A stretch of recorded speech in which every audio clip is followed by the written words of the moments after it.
Snow sifted from the lead-colored sky in dry, whispering sheets, cloaking Winterfell's rebuilt roofs in a mantle so clean and white, it seemed sacramental. Jon Snow stood alone beside the still pool at the heart of the Godswood, black cloak speckled with drifting crystals that vanished to vapor against the warmth of his breath. The weirwood's red leaves quivered in the windless hush, as though stirred by memories older than men. Jon pressed his gloved palm to the pallid trunk, feeling the bark's faint pulse beneath the scarlet eyes. No matter how many titles men wished to lay upon his shoulders, bastard, Lord Commander, King in the North, nothing banished the quiet unease that flowered in him here, where his mother's voice might once have whispered through the rustling leaves.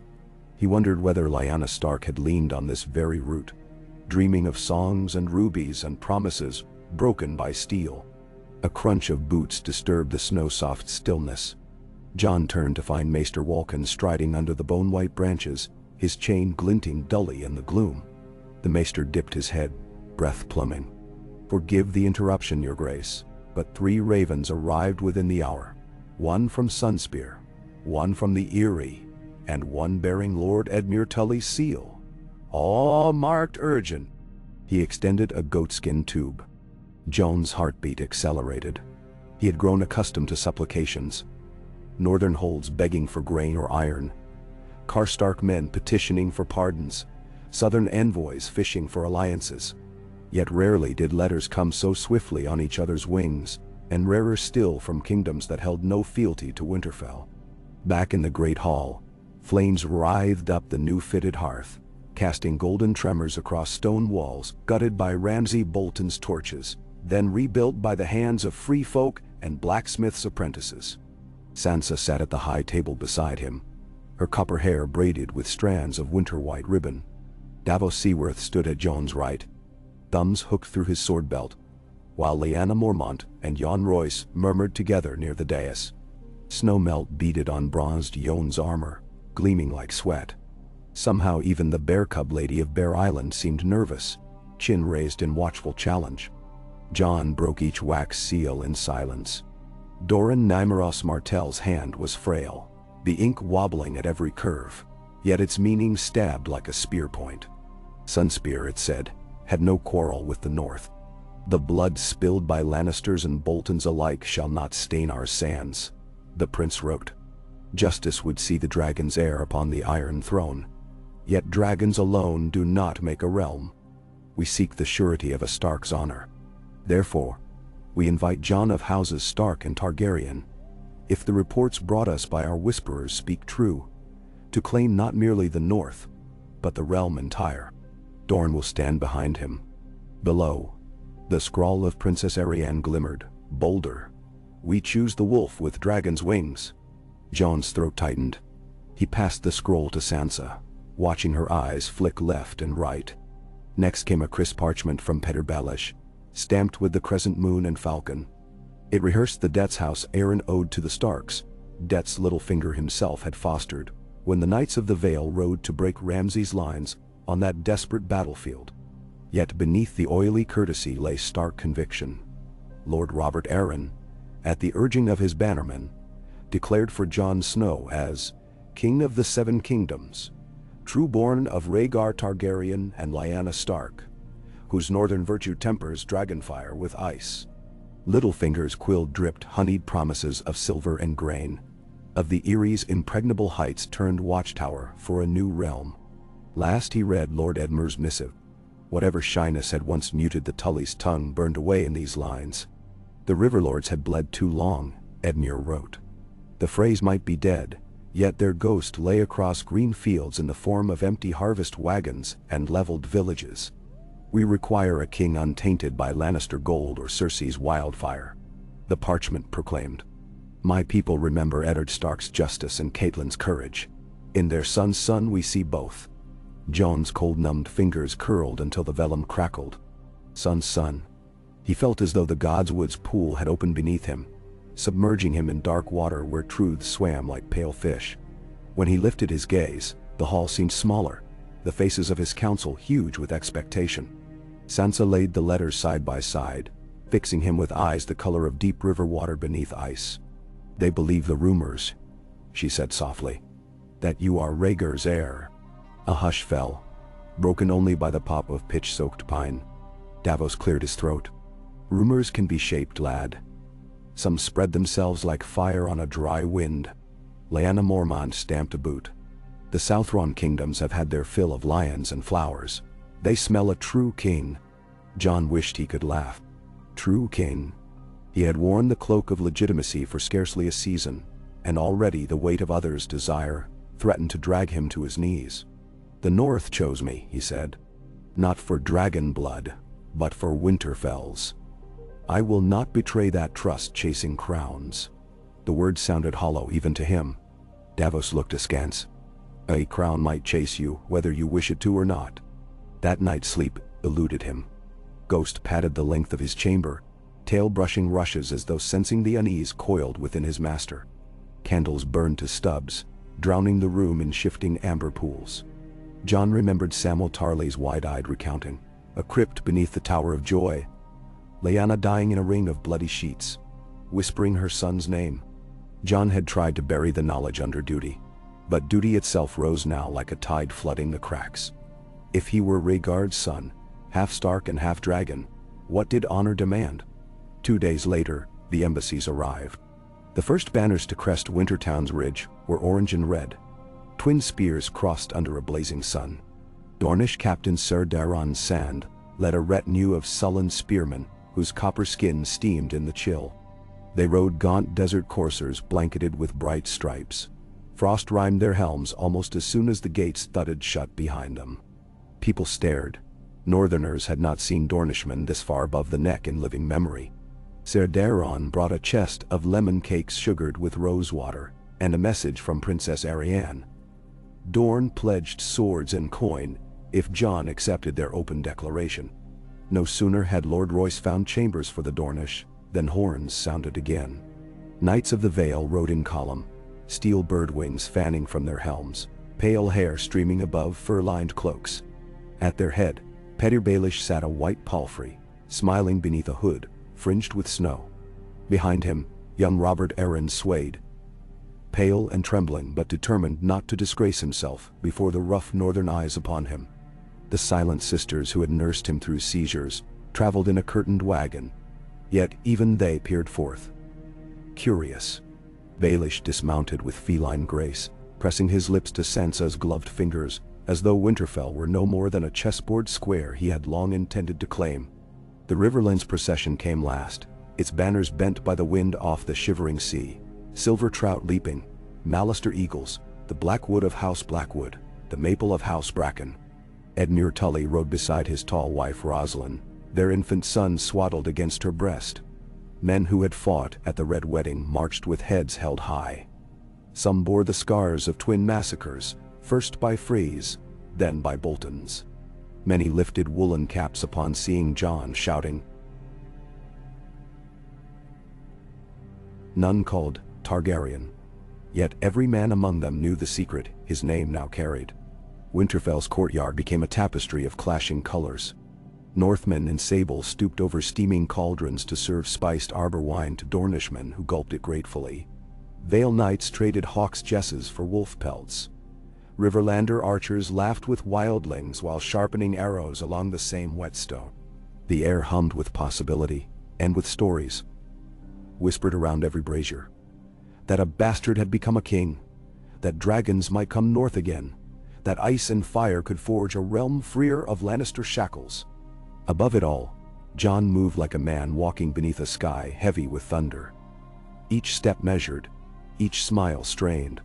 When the delegations gathered in the Great Hall, he took the high seat beneath Ned Stark's old iron-barked chair. A seat too cold for comfort. Sansa sat to one side, Baelish to the other. Uninvited yet unavoidable. Edmure, Royce, and Daron Sand stood before the dais. Words of greeting turned to negotiations with alarming speed. Ser Daron spoke first, voice thick with the lisps of the summer tongue. Dorne is ready to break the wheel Cersei Lannister seeks to spin. The Iron Throne is naught but a chair of melted blades. It matters not who sits if the kingdoms beneath remain shackled. We name you our king, Lord Snow. Then, Royce's reply thundered in the eaves. House Aaron foresees storms gathering. Wildfire, golden lions, and the shadow of dragons flying west. The Eyrie stands for House Stark's honor, tempered by Targaryen claim. Baelish smile flickered when Royce mentioned dragons. Even Littlefinger saw the danger in open talk of Targaryen birthright, while Daenerys sailed for Dragonstone with armies at her heels. Edmure Tully laid a hand on his breast. The Riverlands remember Harrenhal's blackened stones. We care little whose sigil flies above the Red Keep, so long as it shields the small folk. Your Grace defended the living against the dead. Who else can say the same? Rosalind murmured agreement, bouncing her babe whose ruddy fist waved as if swearing fealty. Jon listened until their words blended with the crack of logs and distant howl of wind through arrow slits. At last he rose, the room falling silent. I am honored, he said, voice steady though his stomach churned. But honor alone cannot knit kingdoms. The North bled under southern wars. Now winter is here, and the Night's Watch sends word of fresh horrors stirring beyond Eastwatch. White Walkers do not kneel to kings. He surveyed the assembly. Will Dorne's spears march into driven snow? Will Vale Knights ride icy passes? Will Riverlords leave hearth and harvest? A crown is words. War against the dead is bone and blood. Ser Daeron inclined his dark head. We shall bleed beside you if need be, but Dornish steel must answer to a sovereign worth the sacrifice. Royce nodded grimly. Edmure's gaze lingered on his wife, but he too bowed. Jon felt their expectation like frost creeping up his spine. They wanted a single word. Yes. Yes. He would be their king. Yes. He would march upon King's Landing, upon the wall wherever destiny pointed. Yet he remembered Ygritte's dying breath, ice crystals forming on her lashes. He remembered men of the Watch buried under drifts before dawn's pale light. Crowns had no warmth to give such memories. That night Sansa came to him in the solar above the hall. She found him staring at a map, strewn with carved figures, wolves, stags, lions, and dragons. Outside, snow rattled against the panes like thrown seeds. She touched his shoulder. You fear breaking faith with the North, she said. But listen to the courtyards.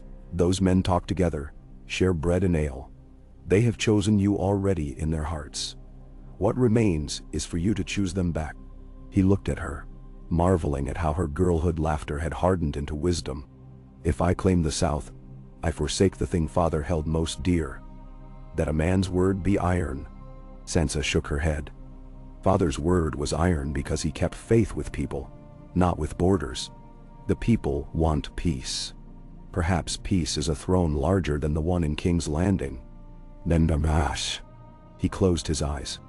In the darkness, he heard the soft beat of distant wings. Memory, prophecy, or fear, he could not tell. He imagined Rhaegar in his silver armor, voice gentle as rain, offering Lyanna a crown of winter roses. Imagined Lyanna bent over her newborn son, whispering, "Promise me." What promise? To guard the living? To hide the truth until the world was ready? Maybe the promise lay here, in the fragile moment when broken kingdoms dared trust again after years of betrayal. When he opened his eyes, Sansa was watching him, candlelight reflecting off unshed tears. He sent ravens at dawn, one to Daenerys Targaryen in Dragonstone, confessing blood ties neither of them had asked for, one to Cersei Lannister, spelling out terms for surrender that he doubted she would read, one to every lord of the North, promising that their wolves would never bow to southern lions again, no matter the banners that might unfurl under his command. Last he wrote to Samwell Tarly at Old Town, begging for knowledge. Dragon glass mines, Valyrian steel, the secrets of night's depths. Above each letter, he sealed the wax with the direwolf of Stark, impressed alongside a dragon coiled upon itself in quiet flame. As the ravens took wing, Jon stood atop Winterfell's battlements. Below, tents of many colors dotted the field, fires smoldering in the dawn gloom. For a breath he let the wind scour thoughts from his mind. Then he whispered to the cold air, "Father, guide me." The words vanished in swirling snow. Yet far across the world, on Dragonstone's cliff, a young queen watched 3 shadows circle the sky and felt her heart beat in unfamiliar syncopation, as if somewhere in the far north, another pulse had joined her own. The first meeting of the Joint War Council convened that afternoon in the round tower newly roofed in pale pine. Maps unfurled across trestle tables, weighed with river stones. Tormund Giantsbane lounged by the door, scarred arms crossed. Melisandre had slipped into shadow, red eyes shining like banked coals. Baelish hovered near Sansa's chair, fingers steepled. And Jon, at the head, felt the gaze of every soul hinge on his breath. "We face 2 wars," he began, "against Cersei Lannister's tyranny and against the darkness beyond the wall. We cannot win one by losing the other." He tapped the north. "Dragonglass lies under Dragonstone's hills, weapons enough for every man here. We mine it while our armies mass. Dorne seals the Red Mountains, cutting Lannister trade from the Reach. The Vale's knights hold the Bloody Gate, denying the Lions any eastern passage. Riverlords close the Trident, severing King's Landing's lifeline of grain." He looked up, daring them to contradict. None did. Davos cleared his throat. "And Daenerys, I will treat with her," Jon said. "Us kin." The room murmured. Even Melisandre's lips parted. "Kin?" Royce echoed. Jon folded his hands. "My birth is no longer secret. She deserves to hear it from me." Silence followed, thick enough to smother the fire's crackle. Finally, Edmure nodded. "Make alliance with dragons or die by them," he said. "Better the first." Outside the tower, snow fell thicker, muffling the clang of forges where Gendry waters hammered steel into wolf-shaped pommels. Children chased each other with sticks, imitating knights. Puppies yipped in pursuit. Amid such simple sounds, the world teetered.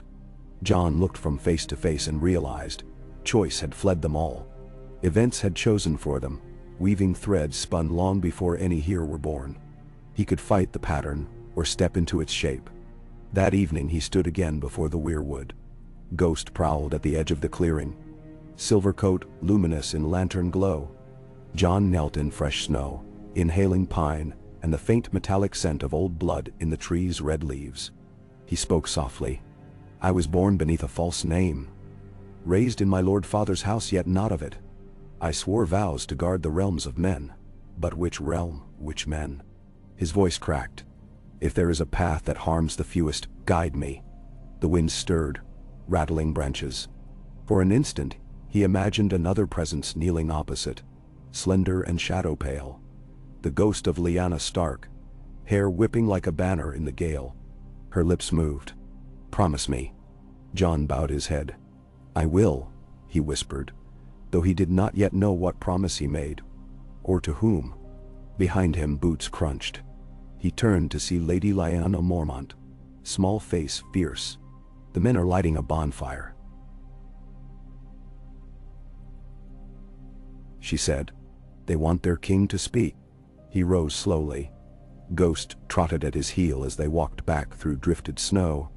Firelight leapt beyond the walls, painting banners red and gold, blue and silver, green and brown, colors of houses once severed now stitched together by common hope.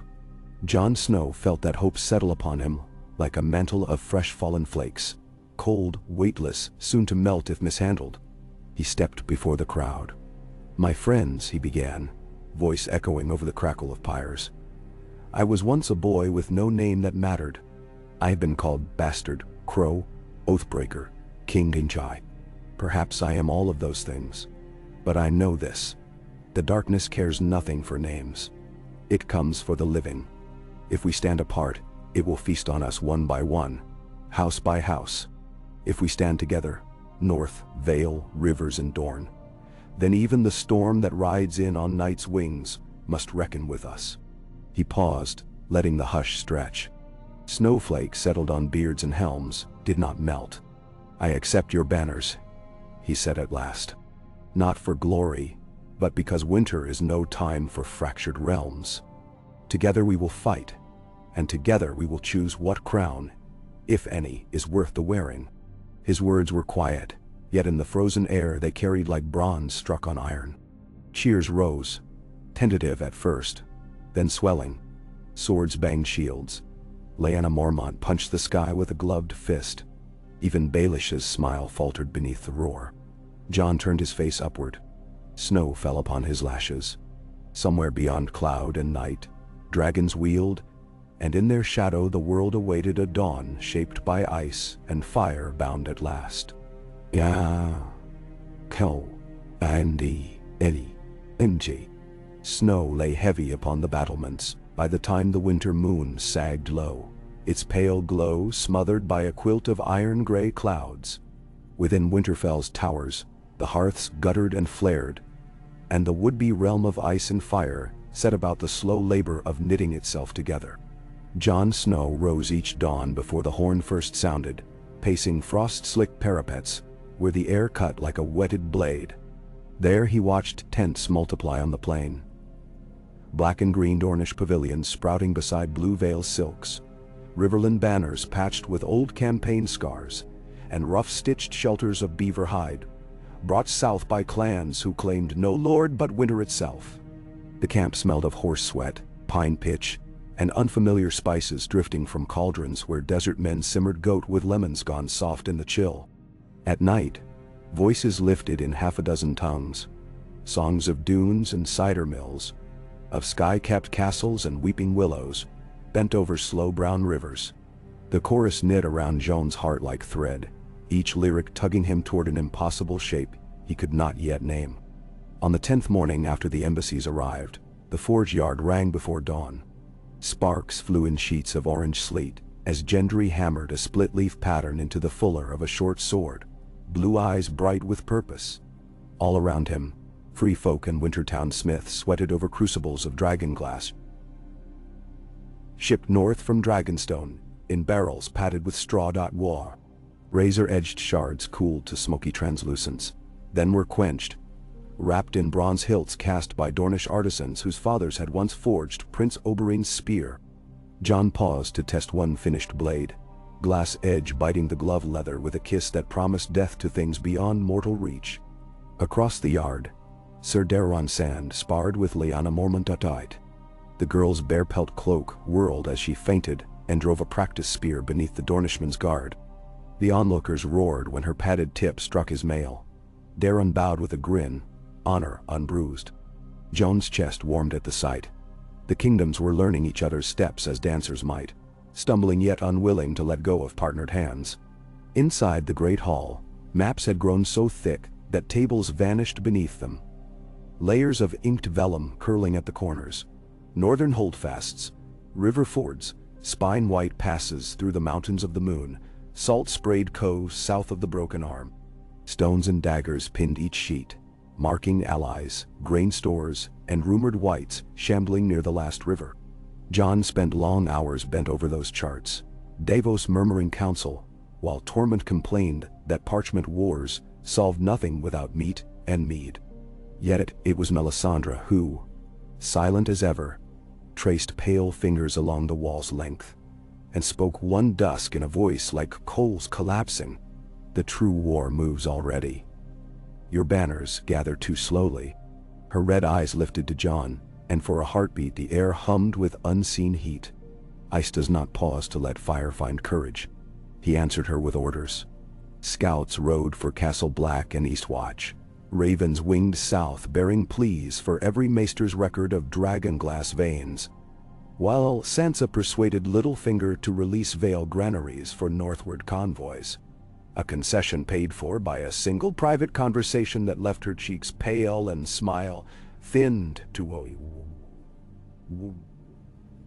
Vale. When Jon asked what price Baelish had named, she only shook her head. "A promise of safety," she said. "For whom?" Jon pressed. "For someone who trusts neither wolves nor birds," she replied, and would say no more.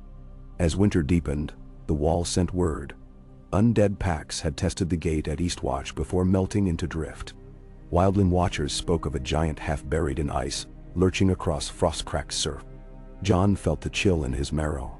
The memory of Magd, the mighty's blood upon the tunnels, came back with the taste of iron. He ordered 20 barrels of dragonglass arrowheads rushed north by sledge. Gendry volunteered to ride with them despite the danger. Someone must show them how to set the heads without shattering, he argued. Jon clasped his forearm in farewell and watched the smith vanish through swirling snow alongside a column of straw-wrapped barrels and grim archers. Even as the north steeled itself, the southward path unfurled. Jon could delay Dragonstone no longer. Arrangements were made. He would sail from White Harbor with Davos, Melisandre, and a guard of 30, half Stark, half Arryn. Sansa insisted on remaining to govern the Alliance's gathering host. The realm needs a Stark voice while you dance with dragons, she said. Her eyes spoke fear she would not show. Fear of Baelish's scheming, of northern lords who grumbled at Dornish tents on Stark land, of winter long and supplies thin. Jon touched her gloved hand. "Write me every day." She nodded once, then embraced him beneath the weirwood's bloody eyes, her tears hot against the cold bark. At White Harbor, the mists hung thick over the quiet isle. Lord Manderley's flagships, 2 broad-keeled cogs newly caulked, rode anchor, their hulls painted with leaping silver trout in honor of Tully allegiance. Jon boarded amid gull cries sharp as steel. Davos stood at the prow as sails were loosed. The old smuggler's face turned to wine he could smell better than any maester might predict. "Fair blow, fair blow," he muttered, and the wind obeyed, freshening from the northwest, filling the canvas with a groan that vibrated up the mast. Winterfell receded behind gray seas. Ahead, the Gulf of Grief waited beneath skies flushed pink by dawn. The crossing tested them. Gales whipped ice crust from the rigging, and once, in the narrows west of Sisterton, a rogue berg sheared past so near it scraped paint from the hull. Davos' quick commands kept them from splintering on hidden skirt ice. Melisandre watched each peril in silence, unhooded, snow melting upon her scarlet hair. When Jon asked whether her red god sent warnings, she said only, "The Lord of Light sees fires burning in every storm, but men must steer their own ships."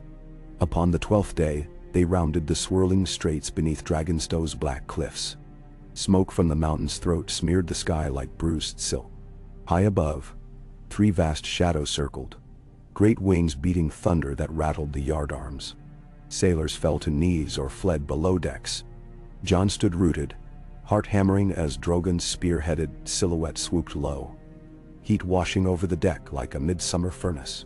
The beast's roar cracked the air, then it climbed, wheeling toward the crenellated fortress Eyrie. Jon's mouth tasted of ash, though no flame had touched the ship. At the stone quay, they were met by Tyrion Lannister in simple wool doublet, scars pale against wind-flushed cheeks. He bowed with a flourish.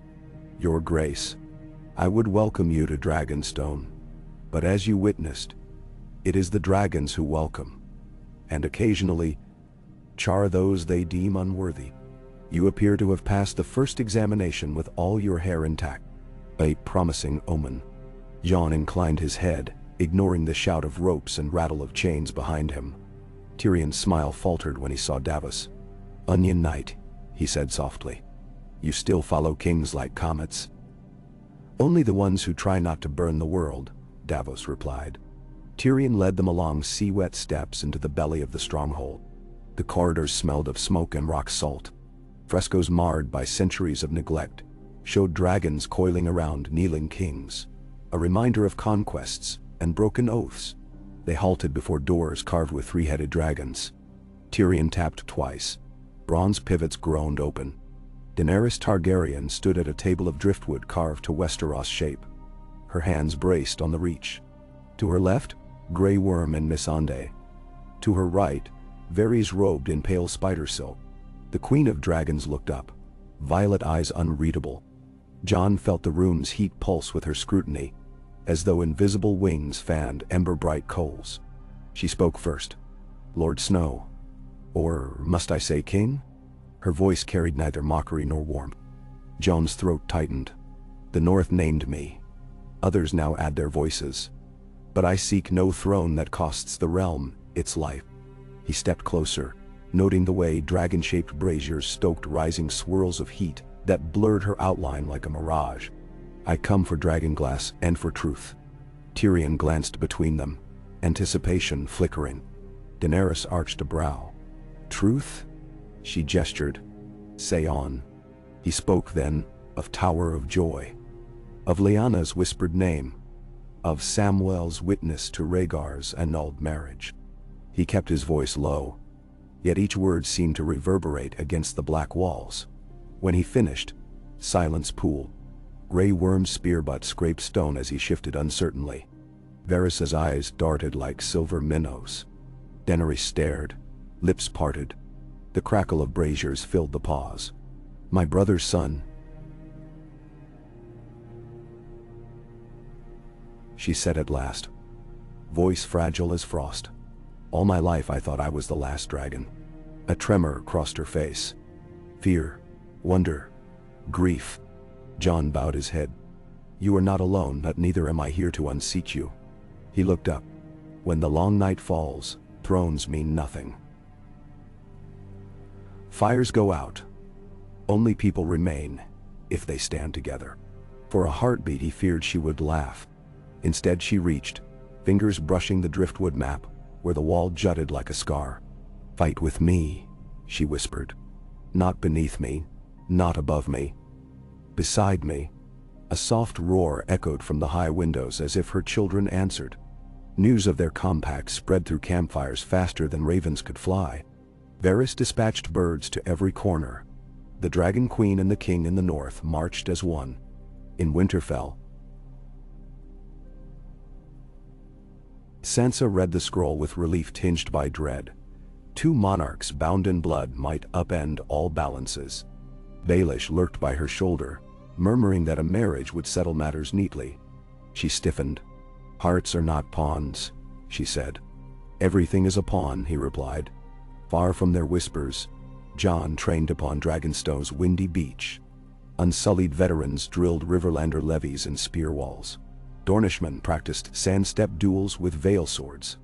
Jon moved among them, correcting a stance here, praising a quick recovery there, learning accents and tempers, as though memorizing a prayer. At dusk he sat with Daenerys upon a promontory overlooking black waves, sharing winter almonds, and listening to waves hiss against obsidian. There, beneath the starlight, tales unfolded, of ghosts at Hardhome, of Meereen's pits, of crowns unwanted, and destinies forged in ruin's forge. Yet not all counsel was gentle. When Jon proposed sending a joint force to relieve Eastwatch before winter sealed the sea, Tyrion argued the risk too great. A single slip, and we lose two rulers, two symbols the realm now clings to. Davos countered that symbols meant nothing if the wall fell. The debate raged until Daenerys cut it short. "We will go, but the dragons fly above us. Those dead things have no arrows to pierce fire." Tyrion paled yet bowed, quill scratching revised orders before sweat dried on his brow. They sailed north with a fleet of black-winged ships and one skyborne vanguard. Drogon, regal, Viserion taut. Jon stood upon the prow of the Windsinger, cloak snapping, while Drogon's shadow raced ahead like storm clouds. Daenerys rode strapped to the beast's neck, her hair a streaming banner. Jon's heart beat to the rhythm of wings. Eastwatch's towers loomed brittle white, hoarfrost layering merlons. The harbor lay choked by brash ice, yet Dothraki outriders hacked channels, their curved arcs ringing off flows. Jon set foot on the old stone quay where winters past he had walked as a brother. Now black cloaks bowed to a crest sewn with wolf and dragon entwined. Dolorous Ed greeted him with a wan smile. "I see you found friends in lofty places." "A few," Jon answered, clasping his forearm. Ed's eyes flicked to the skies. "Let's hope they breathe more fire than our furnaces." The threat showed itself on the second night. A horn blast shivered across the wall. Then another. 3, the call for whites. Men scrambled to their posts. Jon raced the ice-slick steps, ghost white as moonshadow at his heels. From the parapet he saw them. A host of pale figures swarming across the frozen bay where sea met shore, silent save for the clack of frozen joints, eyes burning witch blue. At their rear rode thin silhouettes crowned in rime, white walkers astride skeletal steeds. Wind screamed through arrow loops. Jon could smell the cold, a metallic tang like blood on snow. "Light the trenches," he roared. Pitch-soaked driftwood burst into orange walls. Arrows tipped with dragon glass hissed downward, piercing dead flesh that shattered like dust. Grey Worm commanded unsullied atop the battlements, spears raining in disciplined volleys. But the dead pressed on, bridging moats with their bodies, extinguishing flame beneath heaps of icy limbs. Then the dragons came. Drogon swooped, jaw unhinging to belch crimson torrent. Fire rolled across ice, carving rivers that hissed and steamed. Whites blackened, limbs dropping like burnt matchsticks. Rhaegal followed, green-gold flame spiraling. Jon felt the heat sear his cheeks even atop the wall. Yet for every scorched knot, more dead spilled from Night's cloak, urged by the walker's silent command. Below, Daenerys wheeled Drogon for another pass, when a spear of jagged ice hurtled from the darkness. Hurled by a walker atop a horned elk of frost. The spear clipped Drogon's wing, carving bloody furrow. The dragon shrieked, tilting. Daenerys clamped with all her strength. Jon's heart seized. Without thought, he leapt the crenelle, sliding down the switchback stairs 3 at a time, bellowing for men to open the gate. He charged across the outer yard, ghost bounding. Above, Drogon labored to climb, wing beat faltering. Jon watched another spear rise, lethal white against black sky. A streak of green-gold flame bisected the dark. Rhaegal dove, intercepting. The spear shattered, shards glittering. Drogon righted, blood spraying like rain yet beating upward, retreating behind the wall safely. Jon exhaled a breath that tasted of copper. He turned back to find the dead swarming the breach where fires had gone out. Unsullied formed a wedge, but were giving ground. Jon waded in, Longclaw's Valyrian edge sithing. Every strike against white bone jarred to his elbows. A walker advanced, sword of hoarfrost whistling. Jon met the swing. Sparks screeching as ice met Valyrian steel. On the second clash, Longclaw bit through, the walker exploding into glassy shards. The moment it fell, 100 whites near it collapsed, lifeless. The tide buckled. By dawn, no dead stirred, save the ones smoldering or littered in piecemeal fragments. The ice field beyond the moat had cracked, leaving an angry moat of frigid water. Eastwatch held. But the cost weighed. 50 black brothers, 20 unsullied, a dozen Riverlanders torn apart. Jon looked upon the pyre preparation and felt each death like new links in an unseen chain. In the healing hall, Daenerys lay stripped to chemise, Maester Wolkan suturing a gash across her shoulder where a shard of ice spear had scored her. She winced yet made no sound. Jon sat beside the cot, guilt gnawing. "This war will demand more than fire," he said. Her gaze steadied him. "And more than ice," she replied. Their fingers brushed, tentative. They lingered 10 days for repairs. During those nights, Jon walked the high curtain where he once stood, watch as a crow. Memory folded over present. Sam's frost-bitten grin. Gren's bawdy songs. Ygritte's ghost flitting between arrow slits. He felt the weight of all he had been and might become. On the eve of departure, Melisandre climbed the tower to meet him.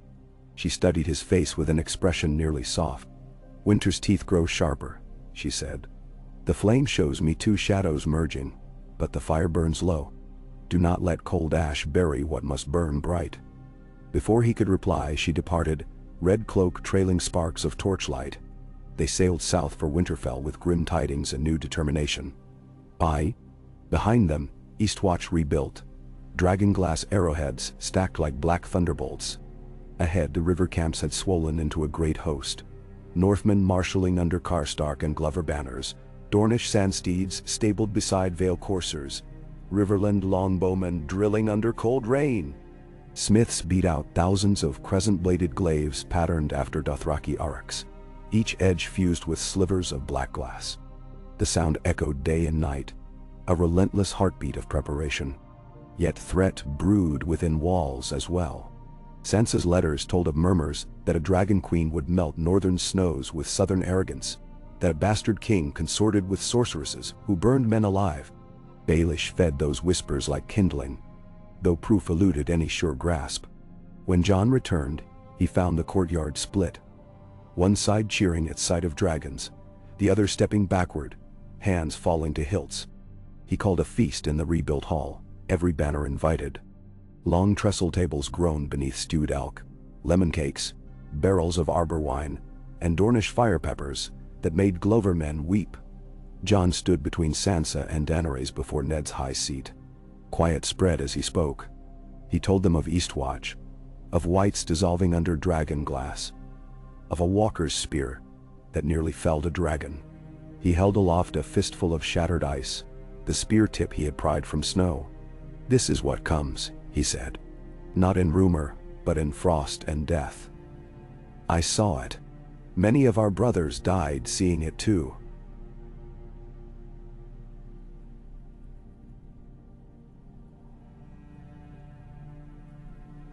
So here is the truth. We ride north first.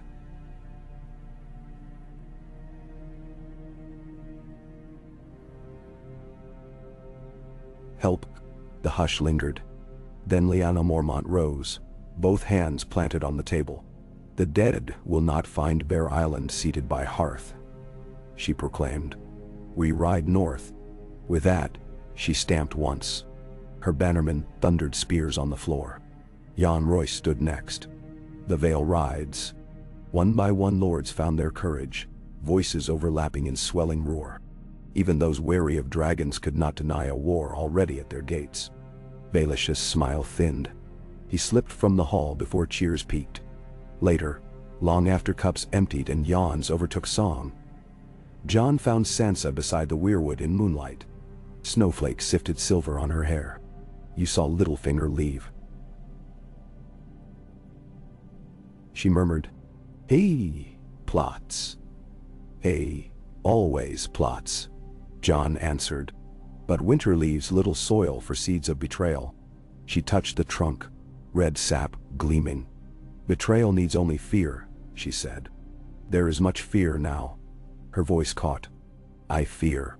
Jon encircled her shoulders. "So do I." Fear keeps us vigilant. Overhead, the heart tree's eyes seemed to bleed fresh crimson in the night wind. 3 days later, the war host marched. Columns stretched 10 leagues.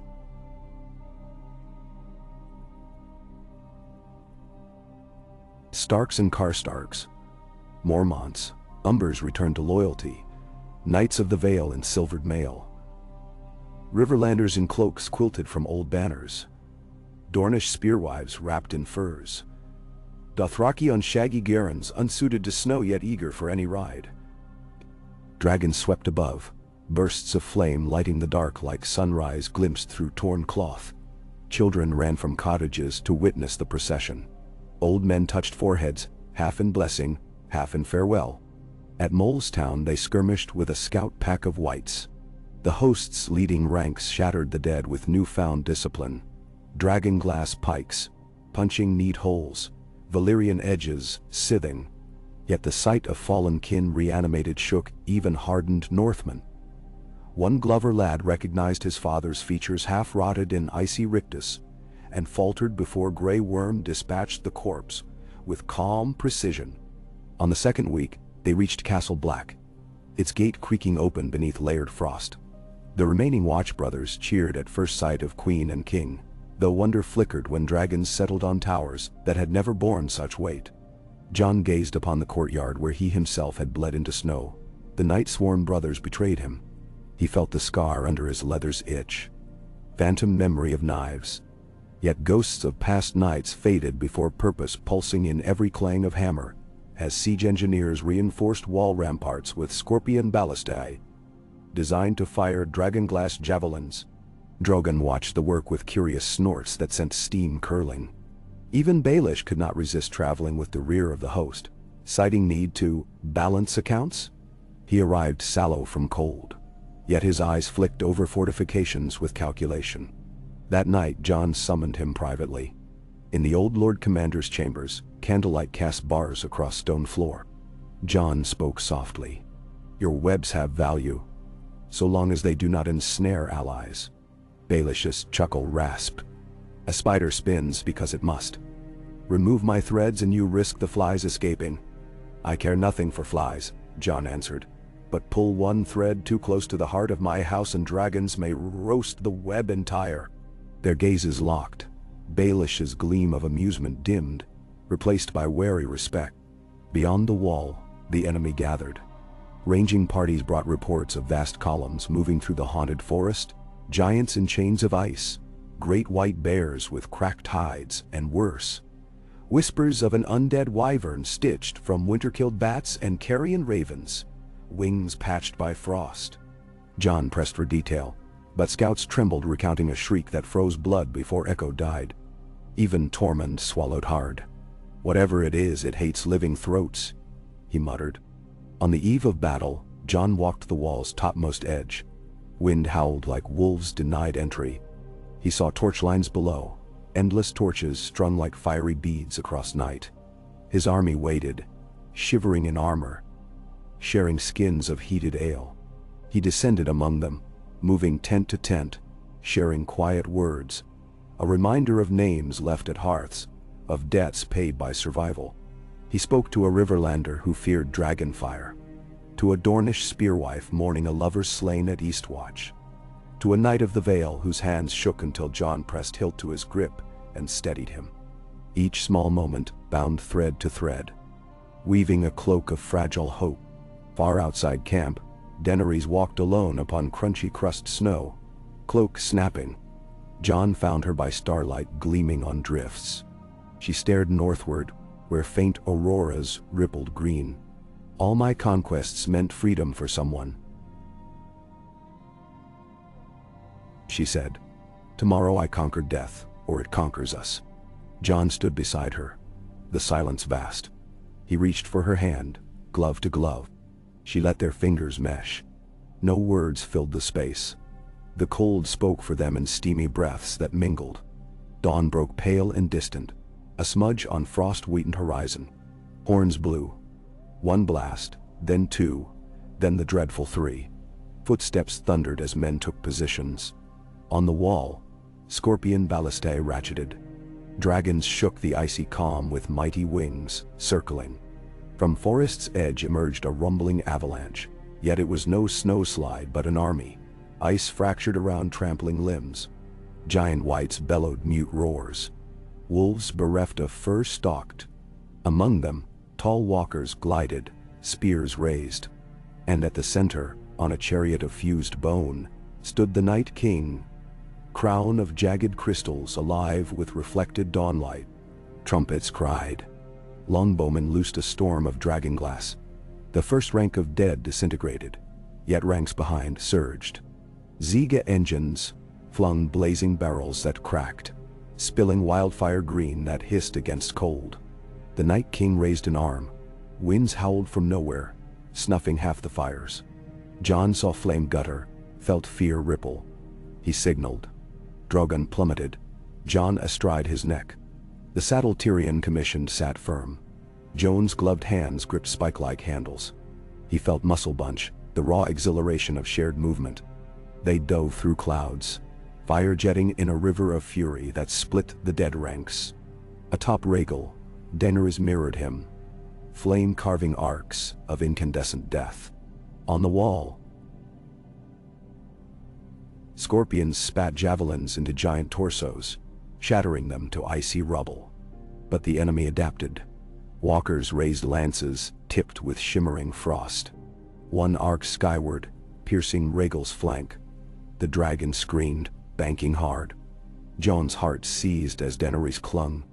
Rhaegal stayed aloft, but limped skyward, trailing frost-rimmed blood. Jon turned Drogon, rage a living furnace in his veins, intent on the Night King.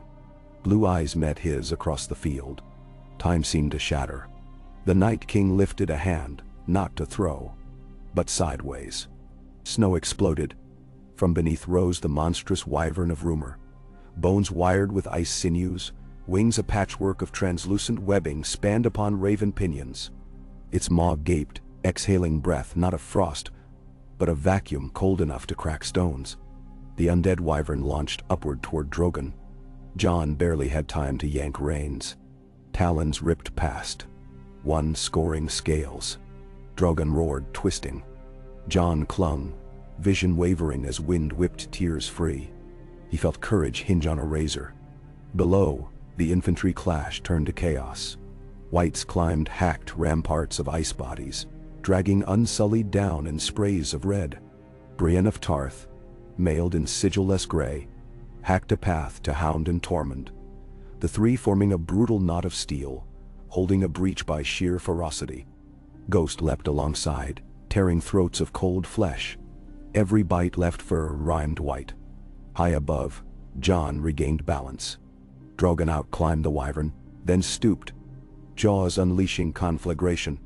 Yet, the undead beast banked, flame curling around half-corporeal wing membranes. It screeched in awful mimicry of life, and rolled, driving claws toward Jon's saddle. Drogon veered. Talons caught stirrup leather, tearing. Jon dangled, one gauntlet gripping harness loop. Cold teeth snapped inches away. He saw the wyvern's eyes, lightless pits holding echoes of thousands of broken oaths. In that instant, he realized no fire alone would end it. The thing was held together by magic deeper than warmth. He drew Longclaw, swung from his hanging perch. The Valyrian edge slashed through joint near wing root. Black ice cracked. The wyvern howled in silence, wing faltering. Drogon heaved, freeing aerial grapple. Jon hauled himself upright, muscle screaming. He saw the undead creature spiral but not fall. It leveled, though crippled. Jon cursed. Above, Rhaegal limped yet regained formation with Drogon, Daenerys urging forward, despite bloodied cloak. Together, they dove, twin plumes of flame intersecting. At their heart, where the wyvern reeled, Jon glimpsed a blue-glowing core. Perhaps the spell lattice that animated it. He shouted, unheard in wind, and angled Drogon for a direct ramming strike, trusting scale and living fire. Daenerys saw and angled too. At the last heartbeat, Drogon's breast smashed the wyvern's chest. A thunder of shattering ice erupted. Blue shards spiraled like shattered stars. The undead beast imploded, pieces hissing as life magic fled. Drogon tumbled but righted. Jon's ribs burned where straps bit, yet exhilaration blazed. On the field, the Night King's head jerked as fragments fell. For the first time, Jon thought he saw emotion. Surprise or anger. He wheeled his chariot toward the wall. Jon knew intent. To climb. To reach the inner world. He spurred Drogon in pursuit. Ground battle blurred beneath as Drogon skimmed mere yards above. Walkers raised spears but fire drove them back. Ahead, the Night King dismounted at the base of half-crumbled stairs once used by wildlings to raid. Blue frost swirled around him, climbing the stones in coils that thickened like roots. The masonry cracked, rising into crystalline tower as if the wall grew elongated fangs. Jon landed ahead of him. Sliding from saddle, snow crunched under boots. The air here cut deeper than any mountaintop. He moved forward, Longclaw shining. The Night King met him in silence, drawing blade of ice that sang high and thin. They clashed. Steel met ice, sparks and snow mixing. Each blow numbed Jon's arms, cold seeping through leather. Yet Longclaw's Valyrian fire within the steel held. He parried, riposted, remembering every lesson at Castle Black, every duel in Frozen Dawns. The Night King fought with alien grace, no breath fogging, expression corpse still. A backslash grazed Jon's thigh, chills spreading like poison. He ignored it, driving forward. Elsewhere, dragons strafed lines, unsullied pushed wights into fissures, where wildfire pools burned. Tormund and the Hound toppled a giant wight together, axes meeting mid-skull. Brienne rallied Northmen with war cry half-roar, half-prayer. Jon slipped on frost, dropping to one knee as the Night King's blade arced down. He thrust upward blindly. Longclaw punched through armored ribs. A sound like distant thunder cracked. Blue fire webbed from the wound. The Night King's eyes widened, not in pain, but recognition. Jon heaved, twisting. The ice sword shattered, shards ringing. Light burst from the Night King's chest, something ancient snapping like taut string. He reached for Jon, fingers mere inches, then cracked apart, fragments falling into drifting snow. Across the battlefield, every walker exploded in mirrored shatter, shards tinkling. Whites collapsed, bones limp, eyes dimming. A tidal hush rolled out. Men froze, disbelieving. Above, dragons circled once more, flame-trailing orange comets in bright dawn now piercing cloud. Silence broke under cheers. Ragged, uncertain, then deafening. A roar that shook weakened walls and echoed through forests now stilled. Jon staggered, blood mixing with meltwater around crystal shards. He felt none of it, only vast ringing emptiness where tension had lived. Davos reached him first, supporting his weight. "It's done, lad," the Onion Knight whispered, though awe cracked his voice. Daenerys dismounted yards away, cloak stained with dragon blood and her own. She limped, yet when she met Jon's eyes, he saw dawn reflected there brighter than sky. They embraced among ruins, surrounded by soldiers who moments before had stood at death's gates. Above, Drogon and Rhaegal beat wings over a realm reborn into possibility. The dead army lay still, yet winter was not broken. Its snows stretched endless. Still, men and women breathed in its cold, and felt hope warm their hearts. That night pyres burned not in mourning but in grim celebration, orange light flickering on faces smeared with soot and victory tears. Jon walked among them, accepting clasped hands, broken weapons offered as trophies. He found Sansa near the largest fire, flame shining in her eyes. She said only, "Father would be proud." He pulled her close. Over her shoulder he saw Baelish watching, smile gone, plans crumbling like frost in spring. Around them, Northmen toasted Dornishmen, unsullied shared stew with clan chiefs, and children of wildlings played chasing games with Vale squires on trampled snow. In the days that followed, ravens flew farther than ever before, bearing word that winter's great enemy had fallen. Some maesters scoffed until witness after witness confirmed. The dawn of a new age had come by wolf and dragon allied. In Old Town, Samwell Tarly wept upon reading Jon's shaky script, then ran to lantern-lit stacks to prepare knowledge for rebuilding. In King's Landing, Cersei Lannister clenched the missive so hard crimson wax cracked, for she knew her hold upon terror was gone. In Sunspear, Arianne Martell raised a goblet, eyes bright with tears for cousins avenged. Yet for Jon Snow, the days after victory felt suspended. One morning he walked alone beyond the wall's ruin, into forest no longer haunted by clacking bones. Snowflakes fell soft, not cruel. He knelt by a stump, letting silence settle. Ghost padded near, pressing muzzle against his shoulder. Jon stroked the direwolf's thick ruff. "We kept our promise," he whispered. To Lyanna, to Ned, to every silent voice that had guided him. He lifted eyes to pale sky where no threat hovered, only drifting flakes. Breath steamed. With it, a weight lifted. He returned to Castle Black, where Daenerys waited on rampart. Together they looked south, where broken kingdoms summoned them to tasks of grain, law, and fragile peace. Jon slipped his hand in hers. The wind no longer sounded like knives but like possibility rustling through new leaves, yet to bud beneath snow. They would ride south in spring, banners of wolf and dragon entwined. Crowns might follow, or might not. It mattered less than the lives now breathing because two hearts had found courage enough to stand together. For now, beneath a sky washed clean by dawn's pale fire, the king born of ice and the queen tempered by flame simply watched the world exhale and begin again. Ka. Winter's hush rested over the shattered fields north of the wall like a benediction. The snow faintly luminous beneath Wan's sun, giving every ruined weapon the ghost of a shadow. Men moved quietly through the remnants of battle, breaking half-melted spear shafts into kindling, stacking corroded ice shards in glinting cairns, dragging felled palisade timbers into neat rows for repair or pyre. No crows circled.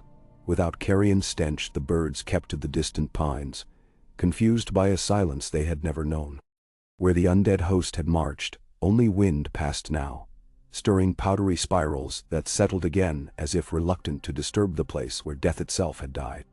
Jon Snow walked among the laborers at dawn each day, speaking softly, shouldering the same loads, lending his back to winches that hoisted fresh gates into the wall's breached throat.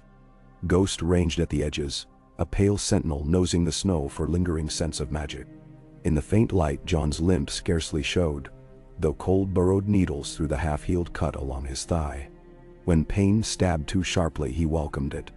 Hurt reminded him the world was real, that the nightmare was over only because flesh and steel, his, Daenerys, thousands of others, had refused to break. Within a fortnight, Castle Black resembled a beehive. Masons from White Harbor measured shattered curtain towers and muttered about lime mortar. Jan Royce barked orders at Vale quarrymen hauling granite sleds. Get tea cut. Dothraki archers, grimly amused by labor, raced each other scaling trestle scaffolds to lash dragonglass spikes along the battlements.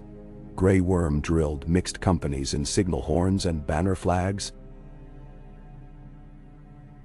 so that men who spoke neither Common nor Giscari could still maneuver as one. Samwell Tarly arrived from Old Town during a flurry that stabbed needles of ice across the courtyard. He dismounted stiffly, eyes wide behind fogged spectacles at the swirl of languages. The looming dragons perched on crumbled towers, the silent ranks of Unsullied saluting every officer with spear-butt thuds. Jon met him at the steps to the king's tower and enfolded him in an embrace so fierce Sam squeaked. Tears froze to Sam's lashes as he pulled back and thrust a leather satchel into Jon's hands. Inside lay oak-bound ledgers packed with vellum leaves, maps of aquifers, transcripts of Valyrian furnace designs, treatises on crop rotation in short-growing seasons. For rebuilding, Sam whispered. A seed library, my archmaester calls it. Real seeds too, grains that sprout in half a season, will need harvest sooner than 1 year.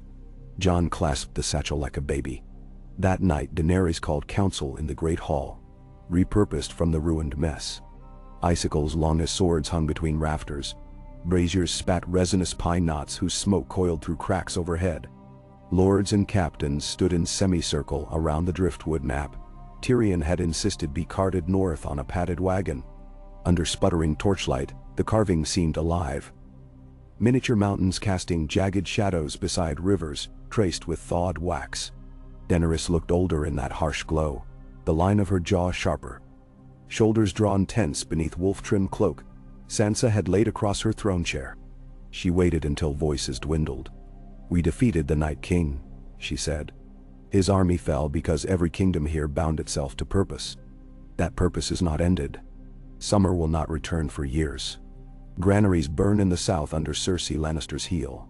The free cities smell blood and bargain to profit. Our next battle is not for thrones. Her gaze swept them. But for roads, for seed, for every hearth between here and the summer sea, where children still hide from shadows. Davos planted a fist beside the Stormlands, legend of the onion tattoo peeking where his glove gaped. We cannot rebuild while a mad queen clutches the grain and coin of half the realm. The lioness is wounded. She'll lash at every hand. Tyrion inclined his head. My sister hires sellswords enough to drown us in foreign steel. The Golden Company sails from Lys, 30,000 veterans if their ledgers speak true. Yet sellswords march for gold, not graves. Cut their purse and they scatter. The Iron Bank favors whichever throne pays interest. So far. That is Cersei's. We changed their ledgers too. Edmure Tully tapped the map. Dot. The Riverlands can feed half the north if we reseed spring barley by the new moon. But Cersei's garrisons still squat at Harrenhal and Stony Septik. They'll burn every field when they retreat. Menden Hawaii. Doran's messenger, Daeron Sand, folded arms. Dorne shipped its last good barley harvest up the narrow sea for this campaign. We cannot spare more. Yet we can spare spears. If grain is blood, we shall bleed for it. Murmurs swelled. Jon raised a hand. The hall hushed. "The South believes winter keeps us pinned at the wall," he said. "We'll let them keep believing." He moved a carved direwolf from the gift to the neck. "A host larger than any since Aegon's conquest sits here. We march south by 3 roads. King's Road, River Road, Sea Lane, Wall. But not as one great serpent easy to starve. Instead 3 smaller heads. Wolves and rovers to take Moat Cailin and hold the neck. Cutting Cersei from the north. Falcons and trout sail down the coast. Retake Maidenpool. Open port for grain. Dragons, Dothraki. Unsullied strike hard at Storm's End. Then wheel west to crush Golden Company before they finish landing. We converge on the Trident harvest fields by first thaw. Away. Nanti. A thrum filled the timber floor as men shifted. Some faces brightened. Others paled. But no one offered stronger plan. Even Tyrion only raised brow in grudging respect. Jon noted, tucked the look away. Sansa spoke from just inside the ring, her voice clear. "While armies march, Winterfell becomes the realm's granary. Every free hand seeds greenhouses. Every smith forges plowshares. The Vale's surplus grain travels by mule train through mountain passes to cross at Deepwood Motte. Let the Lannisters search the King's Road for wagons that never come." Daenerys laid palm atop Sansa's on the map without comment. But in the brief pressure, the council saw Concord blossoming like a fragile rose. Preparations consumed another fortnight. Baelish lingered always near the parchment stacks, offering quills of Dornish ink, suggesting credit arrangements. Sansa tolerated him stone-faced until one snow-lashed dusk she summoned him to the Godswood. Jon, hidden among the red-leaf limbs, watched their silhouettes. He heard only fragments, whispered ledger tallies, a strangled laugh. Then Sansa's calm words. "My father once said the man who passes the sentence should swing the sword. I am my father's daughter." Steel flashed in moonlight, a small knife, its thin blade slick. Baelish's knees buckled. Red spread upon white snow. Sansa's voice shook as she spoke the words Ned Stark had taught. "In the name of the North, I sentence you." Jon stepped forward before the body fell, caught his sister when her strength left. She sobbed once, then straightened, wiping blade on silk. No raven carried news of Baelish southward. The weirwood kept its counsel. The host divided as planned. Bronze Jon Royce led 10,000 knights of the Vale and Edmure's river levies down the narrow seas aboard Manderley carracks, whose sails blazed silver merman. They vanished into mists, bound for the Bight. Jon watched from the wall's edge until even smoke plumes from their galley cookfires were gone. Tormund assumed charge of Free Folk scouts, slipping ahead along goat tracks through the neck to harry every Lannister outrider unlucky enough to stray. Northmen under Lord Glover marched in rough blocks, singing ballads that rolled like thunder through frosted hollows. Jon rode among them at times, cloak hemmed with black dragon skin Daenerys had ordered sewn from discarded scale. His presence stilled dissent before it birthed. The queen herself flew ahead with Drogon and a wing of Unsullied upon Taroshi-rigged transport barges. Tyrion and Missandei handling provisioning arquebuses. Clumsy catapults adapted to hurl kegs of sour wildfire, dredged from cellars of Dragonstone. Rhaegal, stitches healed, bore Grey Worm scout flights along the coast, his flames etching night with streaks of green gold. Through forests of ice-draped birch, the armies traveled, days measured by crunch of crust snow and nights by fugitive auroras, pulsing like cold embers. They left markers, dragonglass obelisks inscribed by maesters, that warned any undead remnants the north remained vigilant. None were found. Ravens too flapped at ease, unconcerned by predators once ruled by Night King. At Moat Cailin, Jon learned the first lesson of post-winter war. Stone enthralled by frost cracks less easily than men think.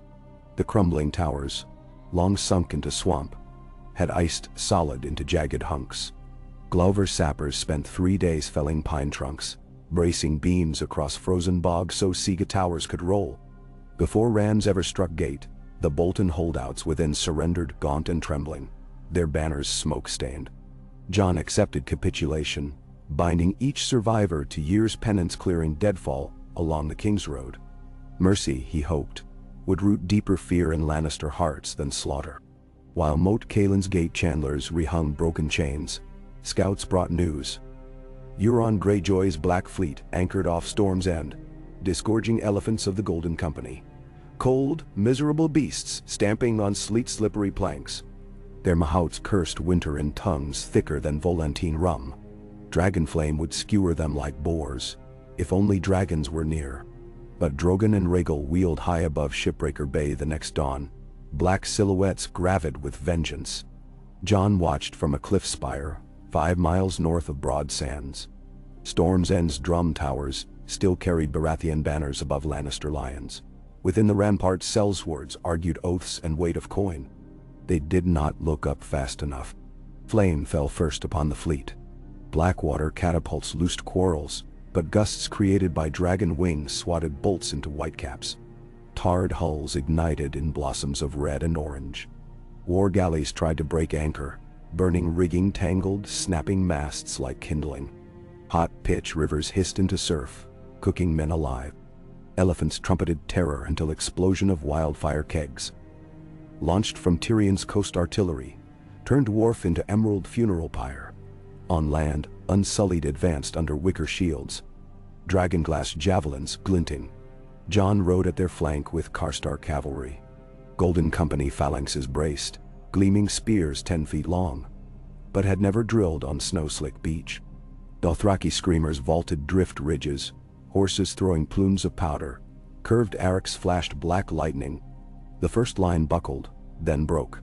Foreign soldiers sprinted or stumbled into freezing waves, some discarding mail to swim toward burning ships. When the rout ended, masts burned like torches in a cemetery of the damned. Storm's End surrendered 3 days later. Within its storm-carved halls, Jon received the capitulation of General Togaro Rogaro, whose mustaches still dripped seawater from his failed escape.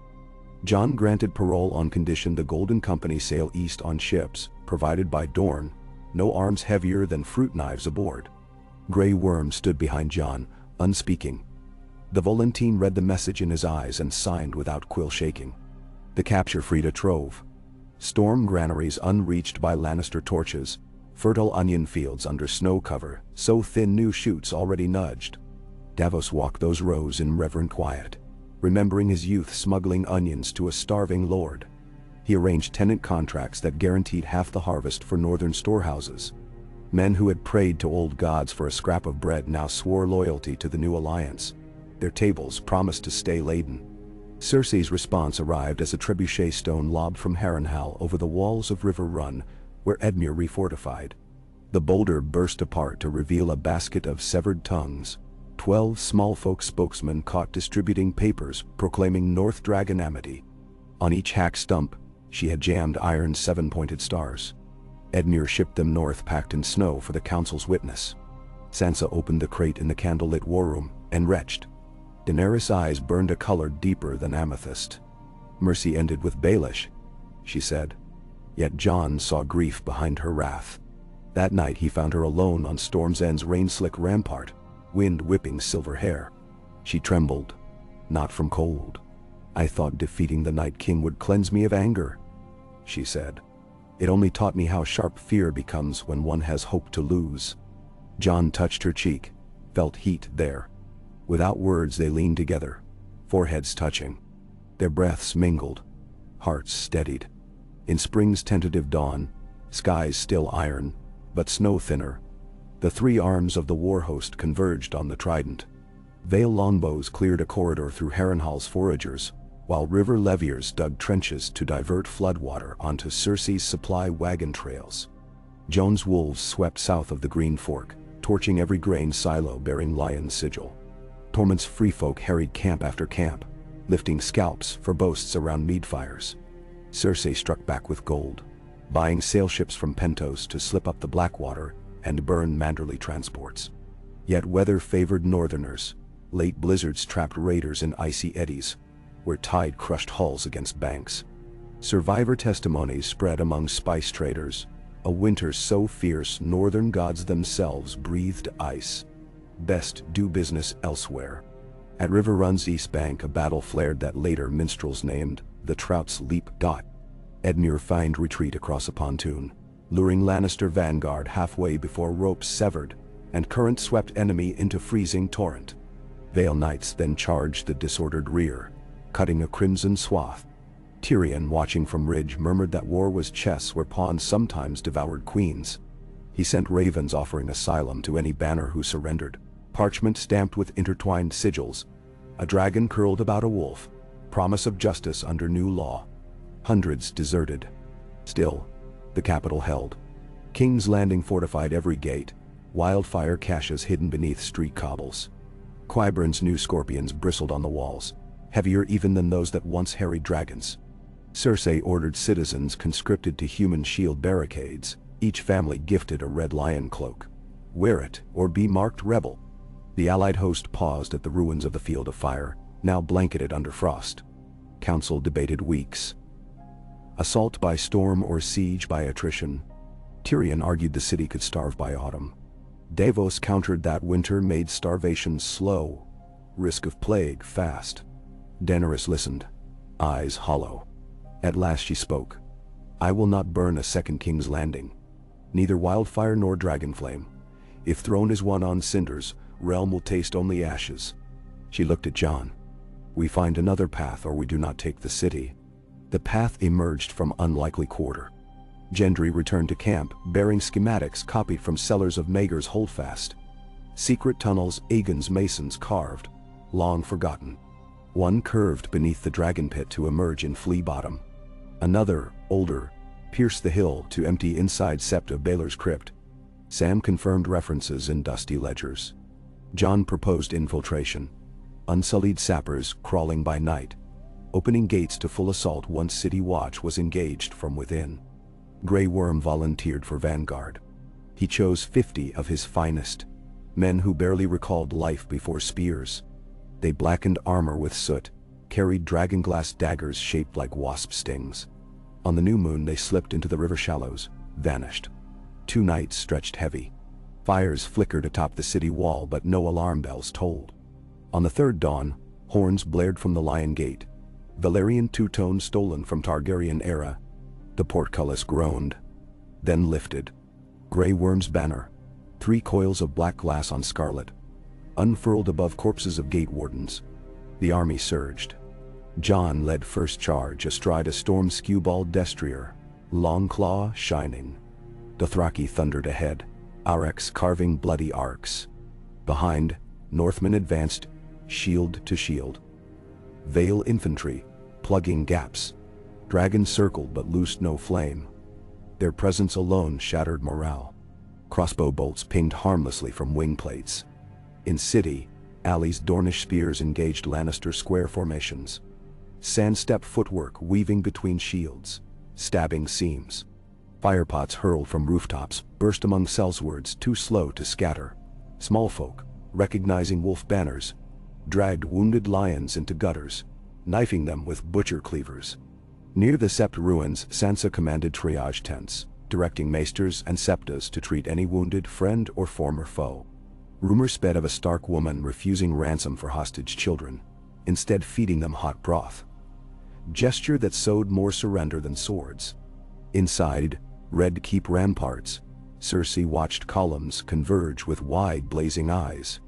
Qyburn urged retreat to Maegor's holdfast. She slapped him, ordered scorpions repositioned. When the first fell to dragonglass sabotage, timbers split. Torsion cables snapped. Panic ignited. Gold cloaks hurled cloaks, joined rebels. Qyburn fled, only to encounter Sandor Clegane. The Hound's grim laughter echoed down dungeons as he tossed the eunuch's broken body into the black cells he had once orchestrated. Up the winding tower stairs, Jaime confronted his sister. Silver hair grown long since river ambush framed weathered face. He begged her to yield. She hissed like a cornered cat. Hand-gripping crossbow fetched from chamber wall. The quarrel flew. Jaime's left arm rose instinctively, though fingers were gone. The steel hand deflected bolt with clang that rang palace halls. He stepped forward, tears bright, and slipped Valyrian dagger between ribs, where maesters claimed Cersei's heart once beat. Her crimson lips formed shape of Jaime's name before she sagged.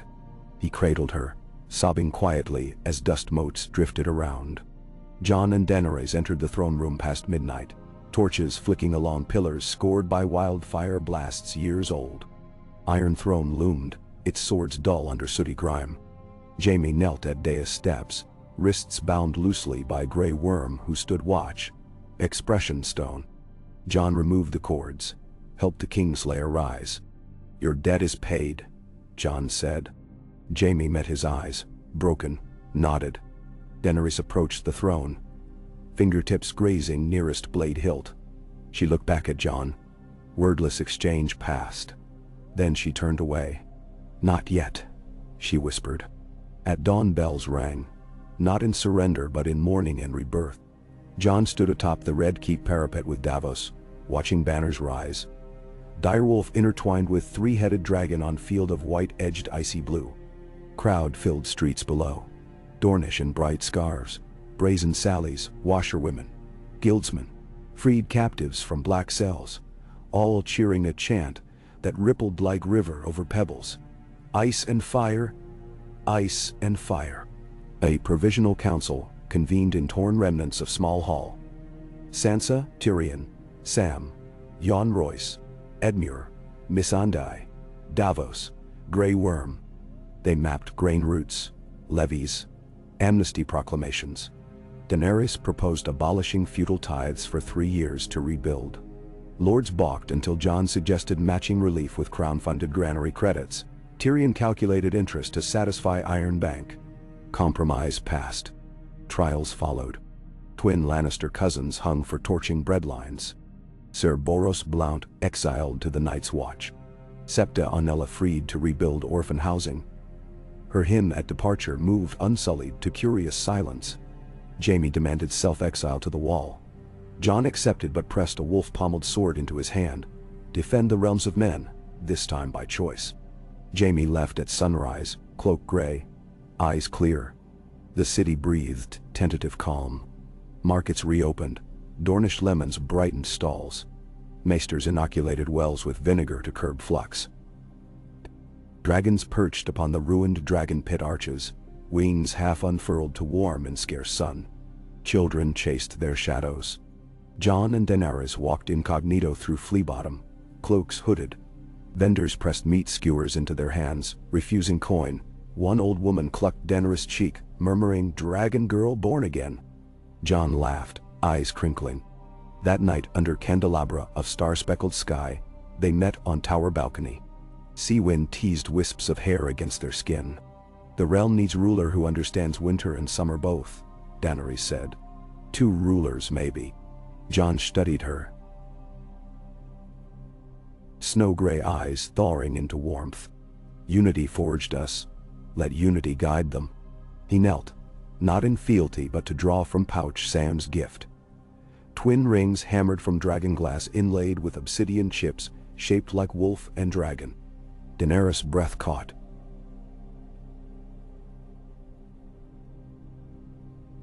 She lowered to join him on stone, fingers trembling as he slid ring home. She returned gift with a kiss that tasted of lemon and salted dusk. The next moon's turn saw coronation at Dragon Pit. Snow melted on Broken Dome, dripping like tears onto dais where Jon and Daenerys stood beneath woven bow arch of weirwood and black banner cloth.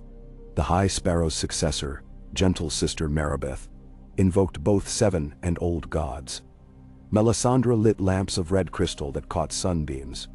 Northmen and Dornishmen, Valemen and Reach Knights, all knelt as crown of pale ice-forged steel. Set with 3 onyx dragons was placed first on Daenerys' brow, then on Jon's and Mir. When they rose, they did so clasping hands, cloaks sewn together at the clasp. One garment of white wolf fur on one side, black dragon scale on the other. Cheers rolled like thunder. In following seasons, royal progresses wound through every kingdom. They rode wyverns to Dorne where children touched dragon talon prints hardened in sand. They sailed to Bear Island to bless seedling apple orchards sprouting where blight had once withered. They crossed the Twins, now rebuilt by masons Edmure hired, and dedicated a new stone bridge named Remembrance. Everywhere they listened more than spoke. Spring crept in slow. Southern orchards bloomed thin, late. Still, honeybees returned. Grain wagons clattered north loaded with barley. Southbound carts carried ice-bloom potatoes bred in Winterfell's greenhouses. Scribes tallied surpluses. Tyrion's new tax. Coin slivers carved from wildfire salvage sold to Karth alchemists. Funded orphan refuges. Missandei oversaw codification of equality edicts. Unsullied patrolled market squares ensuring freedmen contracts remained voluntary. Rumor of just law drew migrants. King's Landing's slums thinned as families resettled on Crownland's farms parceled from seized Lannister estates. But not all welcomed dawn. In dark cellars beneath Casterly Rock, remnants of lion banners plotted, guided by Sir Giles Yorenwood, a knight whose pride had swallowed reason. They bartered family jewels to pirate crews, seeking dragon egg rumored hidden in Dragonstone catacombs. Egg they meant to hatch into vengeance. Spies carried whispers to Varys. The spider, aging but sharp, snared conspirators on a moonless night. None were seen again. Jon later found one sealed letter addressed to Trueborn Aegon, and wondered how many false heirs still stirred across narrow sea, dreaming throned dreams. Domestic matters bloomed. Denrys conceived by summer's first lightning storm. When Maester Wolkan confirmed, Jon wept unabashed beside bed of carved heart. Oak shipped from Winterfell as wedding gift. Realm rejoiced. Tavern songs praised heir of frost and flame. Sansa assumed Regency Council's stewardship. Her judgments swift yet tempered by empathy. She placed liars in hands of pickpockets, books in hands of beggar girls. Thieves sometimes returned to crime, yet many more became scribes and minstrels. Brienne served as her shield, Oathkeeper's glint deterring any who mistook kindness for weakness. Grey Worm accepted post as captain of King's Peace, commanding integration of Dothraki orphans into City Watch cadets. His nightly patrol along Blackwater promenades gained legend. Lovers strolling under lanterns claimed crime, fled his silent shadow. North of the Wall, free folk established trade charter with Night's Watch rebuilt under Lord Commander Edd. Giant tamed mammoths hauled obsidian ore south to be worked into jewelry sold in Port of the Sun. A harbor Daron sand founded near former Eastwatch ruins now thawed into fertile fishing cove. Years turned. Snows receded to mountaintops. War scars faded beneath fields of poppies. The Iron Throne itself was quietly dismantled, its blades reforged into plowshares, bridge trusses, and one monumental sculpture, adorning King's Road Junction. A wolf curled around dragon roaring skyward, their tails intertwined into infinity knot. Visitors left garlands. Children climbed its flanks. Some nights, when feasts across realm glowed like constellations, Jon and Daenerys walked ramparts of the rebuilt Red Keep Garden, where lemon trees flourished beside hardy pine. They watched dragons wheel across star-flecked velvet and spoke of distant seasons, she of hot winds off summer sea, he of amber dawn filtering through godswood leaves. Often they fell silent together, hearts beating quiet tribute to a promise kept. That ice and fire, once thought doomed to clash, could instead entwine, casting warmth enough to heal a broken world. Time, as ever, marched forward on unseen feet. Their child was born during the summer solstice, a girl with hair pale as new snow and eyes the deep purple of dusk over Winterfell. They named her Lyanna Rhaella, honoring mother and grandmother both. When ravens carried the news across kingdoms, bells tolled again. Not for war or mourning, but for life undimmed. Farmers paused mid-furrow, smiths mid-stroke, mothers cradling infants, all lifted heads to listen to the toll most sweet, promise ringing clear as dawn. In Old Town, Sam turned one last page of the Great War Chronicle he had penned, ink now smudging his thumb, and put quill aside. Closing the volume, he whispered a thanks, both prayer and farewell. To friends gone, to world reborn. He sealed wax, etched title on spine. The Song of Ice and Fire. Then he carried it up, spiral stairs of the Hightower Library, and placed it on a shelf, bathed in colored light, where future dreamers might find it, and learn how darkness fell, and how ordinary hearts stitched by courage and love. Raised new sun. Outside, tide receded from whispering sound under amber horizon. Gulls cried. Somewhere distant, a direwolf pup barked at dragon shadow flitting across cloud edge. And the world, having known its night and endured, inhaled, exhaled, and kept turning toward tomorrow. Ka. Cold rain swept across the rookeries of King's Landing, pounding the copper roofs until they rang like distant kettle drums. A relentless percussion that blurred the line between dawn and dusk, between summer's gentle promise and memories of endless snow. High in the Red Keep's new solar, Jon Snow stood barefoot at an open window, linen shirt luffing in the gale, watching the storm lash the bay into shredded pewter ribbons. 10 years had passed since the banners of wolf and dragon first rippled side by side atop the ramparts. Yet on mornings such as this, the old chill crept back through the marrow of his bones, reminding him how near the world had come to everlasting night. He rubbed the scar on his thigh where the Night King's blade had kissed flesh. It still burned when weather changed, whispering that peace, like summer itself, could never last forever. Behind him, coals glowed in a brazier of Valyrian steel, throwing cinnabar shadows across frescoes newly painted to celebrate the realm's rebirth. Jon barely noticed the warmth. His gaze traveled southward where merchant cogs clustered beneath wool-colored sky, their holds fat with Dornish citrus and Taroshi carpet bales. Half the harbor cranes were idle, rigging slack. His edicts forbidding child stevedores had cost efficiency, yet no crate now crushed tiny limbs. Some captains grumbled, but taxes on slaving voyages had doubled, and coins silenced even the saltiest tongues. Still, the day would bring petitions, toll relief, dredging funds, quarrels over navigation rights through the fingers, and he felt the familiar ache of responsibility settle upon shoulders, broader than they once were yet never broad enough. Delicate footsteps padded across mosaic tile.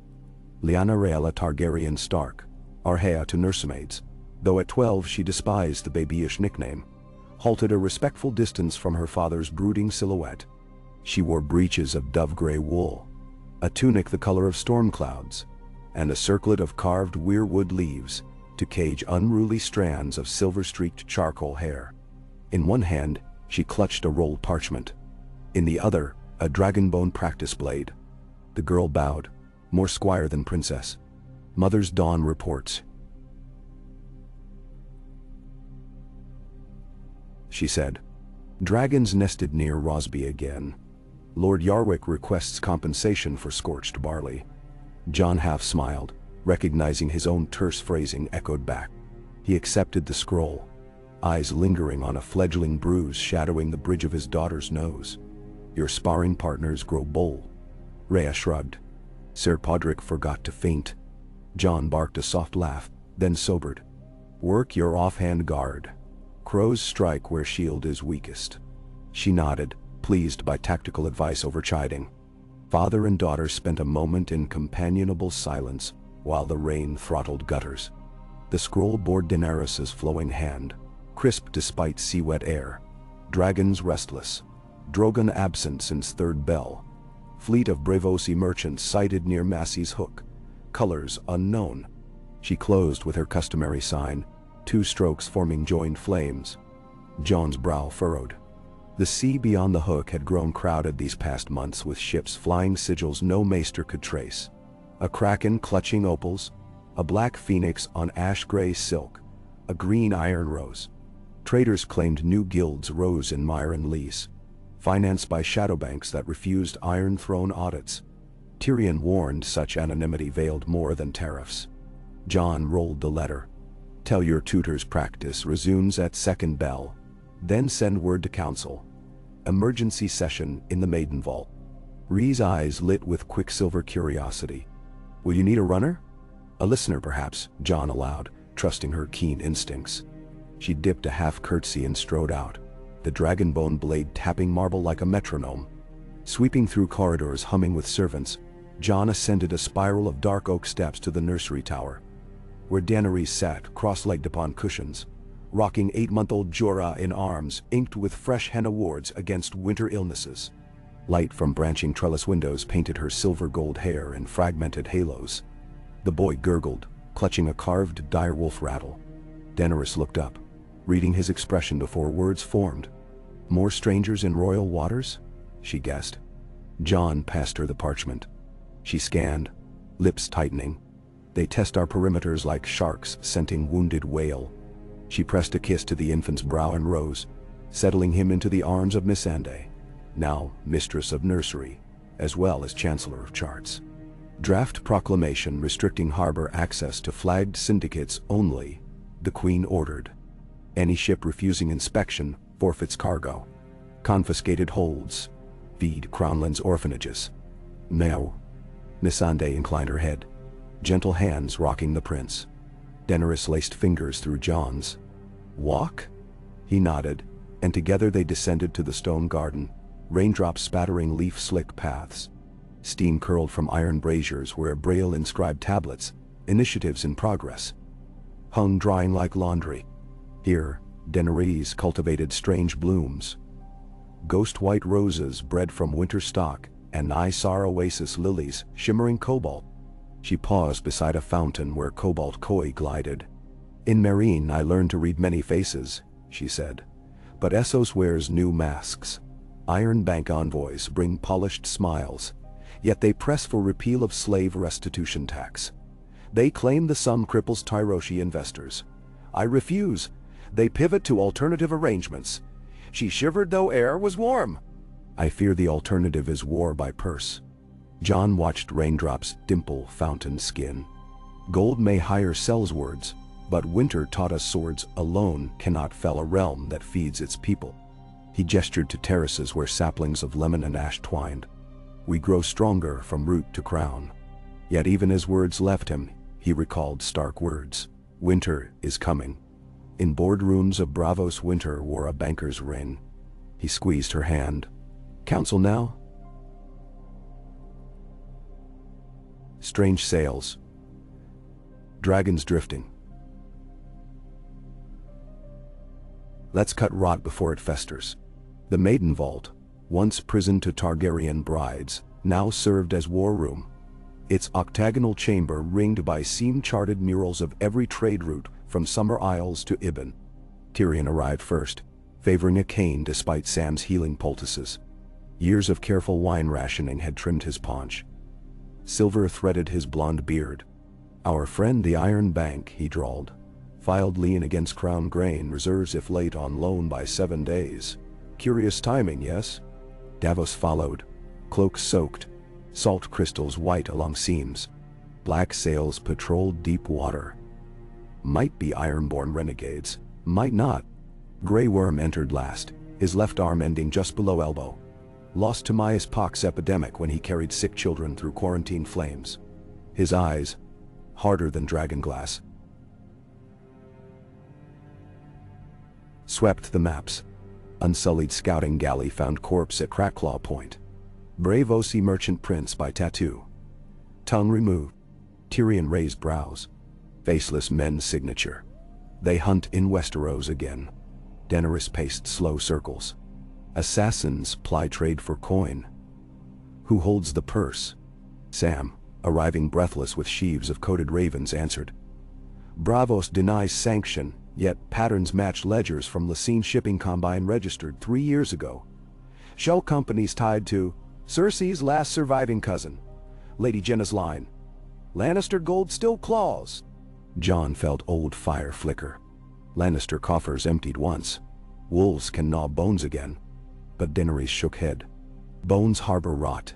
We need flame, exposure, not slaughter. If Braavos sees Lannisters funding slavery under false flags, they'll close vaults themselves.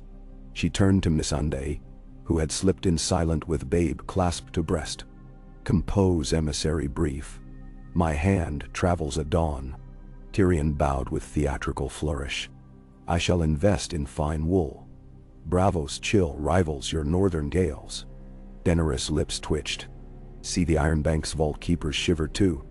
In following days, Rhaegal, now broad-winged as a river delta, ferried Tyrion east. Drogon remained restless, ranging across storm-racked crownlands, occasionally spiraling high as if scenting prey beyond mortal ken. Daenerys joined Jon on watch atop the newly forged skybridge rampart, connecting keep to hilltop garrison.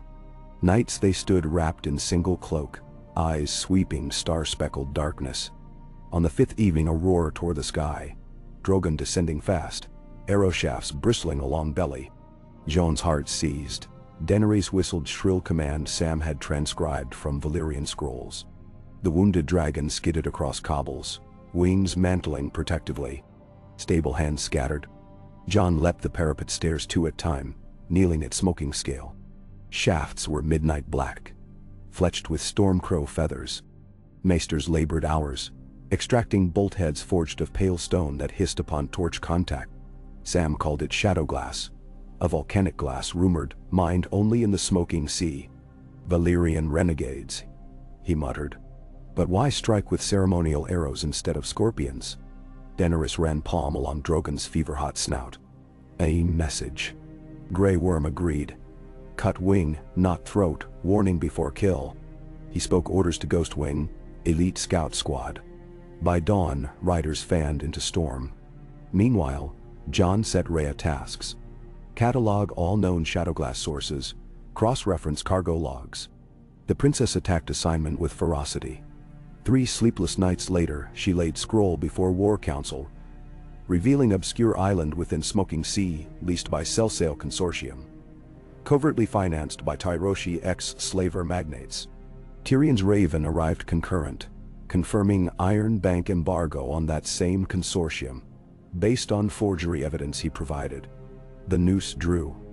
Yet, blades still lurked. One overcast afternoon, Rhea accompanied her tutor through godswood transplanted from Winterfell saplings. Ravens burst from branches. Out of swirling feathers stepped a tall woman robed in mottled gray. Face ambiguous, voice softer than moth wings. Little wolf dragon. The coin tosses again. Come quietly. Blade glinted, slender as snake fang. Rhea's training bit deep.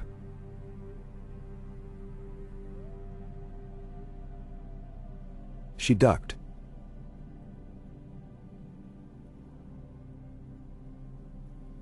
The assassin rolled like boneless cat, striking pressure point that froze royal limbs, but the girl's shout had carried. Brienne, patrolling garden perimeter, crashed through willow screen, sword Oathkeeper cleaving assassin's wrist. Yet poison already wetted blade's edge. Brienne hissed as cut bloomed purple. The faceless woman melted into breeze, leaving only mocking coin stamped with Braavosi Harbor Tower. Brienne's heart slowed within hours. Maesters helpless. As death's shadow settled, Sansa knelt, clasping the knight's weathered hands. A lion once swore to guard me. He failed. You never have. Tears streaked her cheeks as Brienne smiled faintly. Some oaths break when kept. She whispered, gaze drifting to window where sunset bled crimson. She fell silent. The realm mourned. In the crypt beneath sept of snow, a modest sanctuary raised where great sept once stood, Brienne of Tarth was laid to rest, her sword interred at foot as she had asked. Jon spoke the words. No victor, no vanquished, only duty given, duty done. The gathering echoed. Well done. Rhea burned with guilt. Sharpening study of stealth, poisons, Braavosi dialect. Jon found her nights later, thrusting at a straw dummy layered with silk masks. He placed gentle hand on trembling shoulder. One day you may face her again, but vengeance without discipline cuts inward. Rhea's eyes glittered. Teach me then. So each dawn father and daughter rose before candles, practicing breathing forms Bran had taught Jon. Calm as still lake before storm. Winter bent toward spring. Blossoms dared rooftops. The milkmen of Lezash brought word. Raids plagued coast of Karth, led by woman rivaling dragons. Daenerys' brow creased. Meanwhile, Tyrion returned. Triumphant. Iron Bank froze Lannister line of credit and offered low-interest loans to throne for infrastructure. Terms sweetened by quiet threat of further exposure. Yet on voyage home his scribe overheard Celsail boasting of burning tide project. rumored to harness wildfire casks, inside captured leviathans to create floating bombs. Council convened. Sam unfurled parchment, illustrating enormous leather bellows strapped beneath sea-dragged carcasses. Davos growled. Someone's courting drowned god. Daenerys met Grey Worm's gaze. We strike before tide turns. Plans formed. Unsullied descent upon smoking sea island. Dragons providing air shield. Rhea to remain, yet she argued until allowed to accompany as observer under heavy guard. Fleet sailed under waning moon. Fog thick as unspun wool clung to waves, swirling around jagged basalt spires jutting like dragon teeth. Rhea stood beside Jon at prow, heart pounding. Ahead a black fortress squatted. Smelter fires red within. As dawn pinked cresting clouds, Rhaegal shrieked overhead, diving into fog. Flames bloomed. Watchtower top melted like wax. Unsullied stormed shore in all tight formation. Shields braced. Resistance fierce. Men in mirrored masks wielding whips flinging glass globules that burst into choking red smoke. Through haze Jon saw Grey Worm slip between twin giants, spear punching throat of one, thigh of other. Rhea kept position yet, mind raced parsing enemy patterns. Within Foundry Heart, they discovered horror. Sea turtles bloated with wildfire barrels, sewn inside shells, veins pumped by bellows to expel napalm jets. Dragonfire might ignite chain reaction to boil sea for leagues. Jon ordered immediate flood of furnace halls, but valve chains jammed. Only manual breach of seawall sluice could douse fires. A corridor choked with flame blocked path.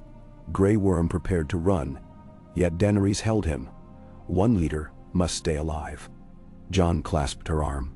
Both will. He stripped cloak, soaked in beryl water, dashed into inferno. Heat ripped breath, hair crisp. At sluice wheel he drove sword as lever, gears screeching. Flames leapt.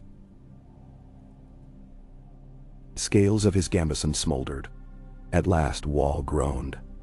Seawater thundered. Steam explosions hurling him across chamber. Rhea and Grey Worm dragged him from spewing mist.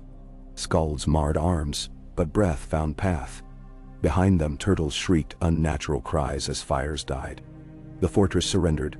Prisoners spoke of Braavosi backers, and secret directives signed with three-headed lion rampant. The extinct sigil of Lannisters of Castamere. Tyrion cursed. Rhaen's ghost awakened. In King's Landing festival banners already fluttered for Spring Moon Fair when Raven brought victory news. Crowds roared, yet Sansa felt tremor. Power vacuums bred serpents. She summoned Lords Declarant, securing pledges of coastal watch. Upon royal fleet's return, Jon recuperated in Maester Sam's fragrant salva baths. Daenerys sat vigil, recounting each moment of battle until words blurred into exhausted hush. Their bond deepened, yet rumors swirled. Queen risked life for king, king for realm. Should crowns join permanently? High Septon suggested union ceremony, reaffirm vows before 7. Old God's priestess from Winterfell balked. Debate flared across taverns. Rhea, meanwhile, pursued the vanished faceless woman. She pored over Braavosi merchant ledgers, matching shipping patterns to temple donations. One entry, silent tithe delivered by envoy with limp. Rhea's eyes narrowed. Brienne had marked a limp in assassin's footwork. She petitioned council to sanction covert journey to Braavos, accompanied by Arya Stark, whose skimmer docked in harbor that very morn. Arya arrived like wind off far steppe, hair cropped, face sun-browned. She embraced Jon with fierce affection, then bent knee to Daenerys with wry grin. I once swore I'd kill every Targaryen. Been busy, she quipped. She listened to Rhea's plea, nodding.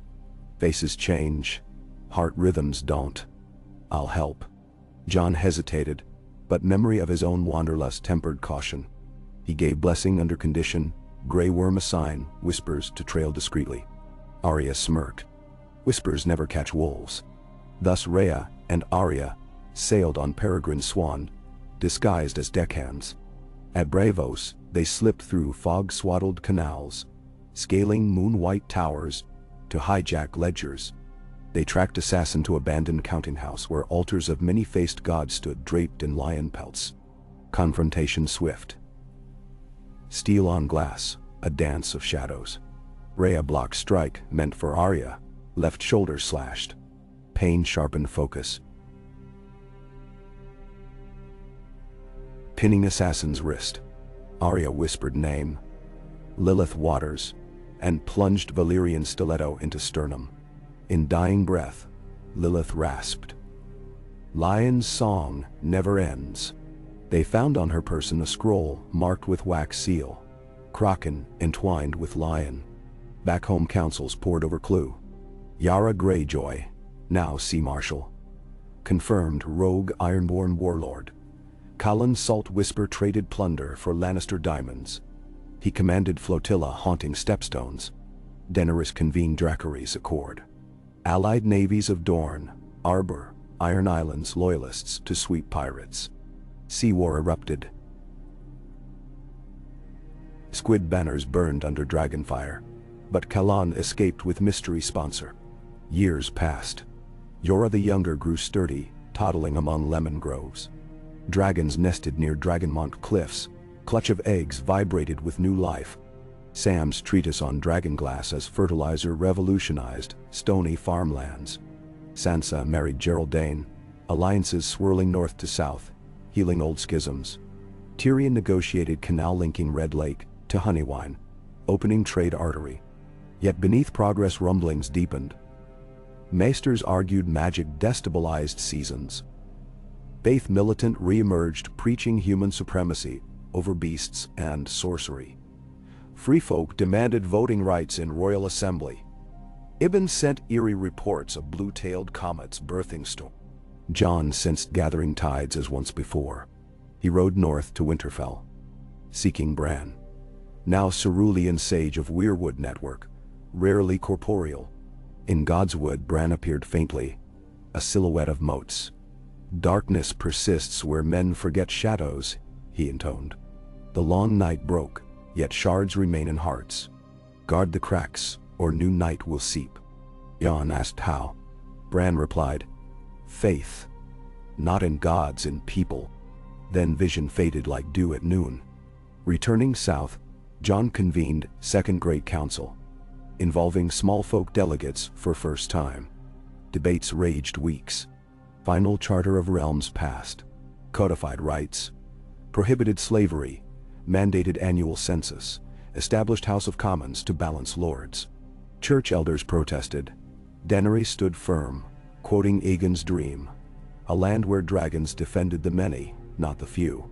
Implementation rocky. Riots sparked in Lannisport. Grey Worm dispatched peacekeepers wielding nets, not blades.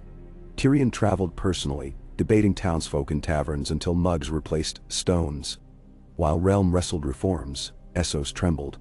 Rumor reached of Morning Queen, mysterious warlordess uniting Dothraki Khalasars under banner of rising sun ablaze.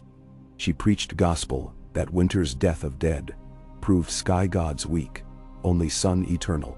She enslaved slaver princes, ironically, forging army bent on purging night creatures, including dragons. Scouts claimed she wielded spear of pure light, melting armor. Jon feared new fanatic tide. Envoys dispatched. None returned. Then, at Midsummer Festival, a burning horse corpse drifted ashore at Driftmark, branded with sigil of rising sun. Message clear. Tanwar. Council again. War on horizon. Yet dragons aging. Only one clutch nearing hatch. Riders scarce. Rhea stood, declaring claim upon next hatchling. Many balked. Girls not matured. Armies not yet mustered. Jon stared into his daughter's unflinching eyes and saw Lyanna, saw Rhaegar, saw himself. He nodded. Preparations turned. Eggs cracked under solstice moon. Twin hatchlings emerged, one silver as moonlight, one midnight blue. Rhea bonded with Silver, naming her Frostfire. Meanwhile,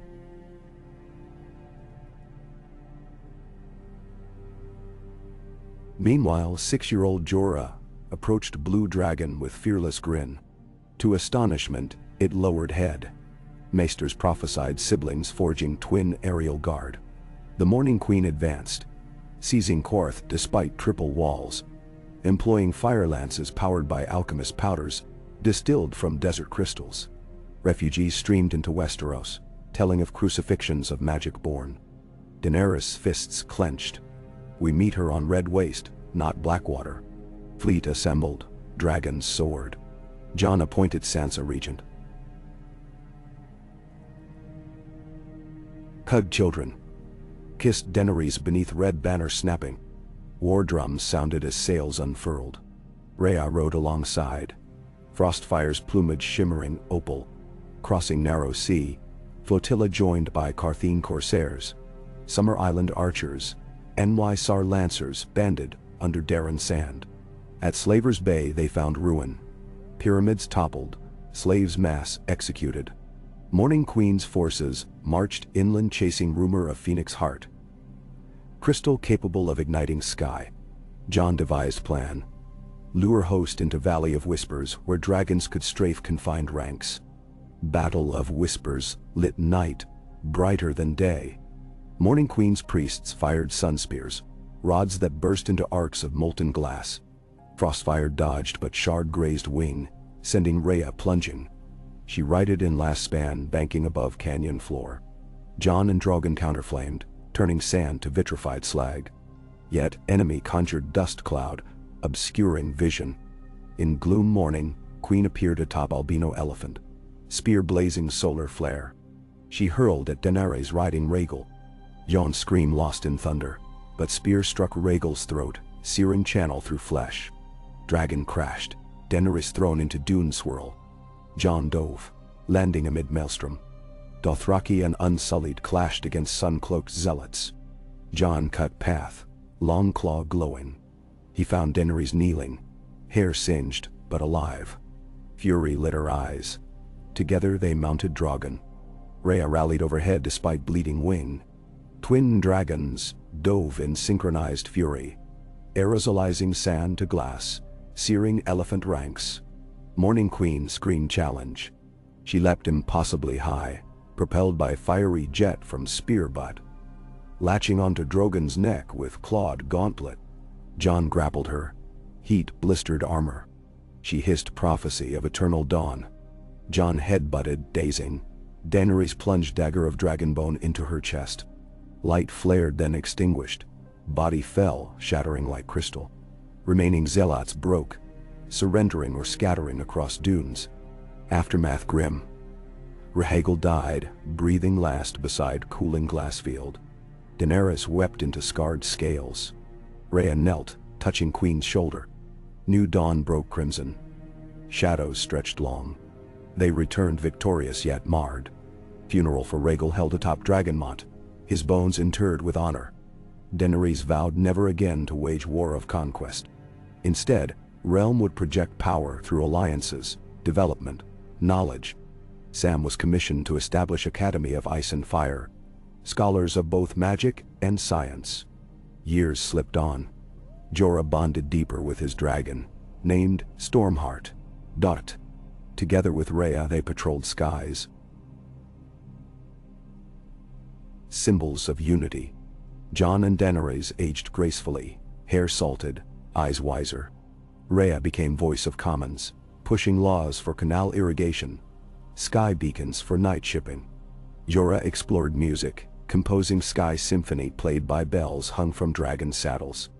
On 20th anniversary of coronation, realm gathered in King's Landing, Plaza. Jon addressed crowd. We have known night, and we have known dawn. Let us now cherish day, mundane and precious. He announced abdication in favor of joint heirs, Rhea and Jorah. Guided by Council of Realm. Gasps, cheers, tears. Daenerys spoke next, urging vigilance of heart. When fear beckons tongue to hate, remember winter's lesson. We live or die together. Dragons roared overhead, wing beats fanning petals released by thousands. That evening, Jon and Daenerys walked the godswood transplanted years prior. Stars hung like lanterns through branches. They spoke of quiet North Cottage near Dreadfort Lakes, of teaching children to fish, of writing memoirs. Ghost, muzzle frosted with age, trotted behind. They paused beneath Hearttree, its red leaves murmuring. Jon laid hand on carved face. "Promise fulfilled," he whispered. Daenerys slipped arm around him. "And journeys yet?" Their silhouettes merged with swaying limbs, and for a moment world felt still. A breath between heartbeat and next, where peace was not a dream but a living, growing thing. Seasons cycled. Saplings planted after long night grew into groves. Children who once cowered now studied star chart and plowshare alike. Faceless threats remained. Shadows longer in certain alleyways. But light persisted, carried in stories told by hearth or tavern stage, of a bastard who became king by refusing crown, of a dragon queen who broke her own wheel, of friends who crossed death's pale border to haul sunrise back. In distant future, when maesters wrote annals on pressed seaweeds and ski ships drifted across azure, they would still open those chronicles to the same first line Sam had penned. In the coldest night 2 hearts struck fire. And every child would know the tale, not merely of war and throne, but of people who dared to change their world, and then cared enough to tend it, season after season, so that no shadow quite extinguished the warmth they left behind.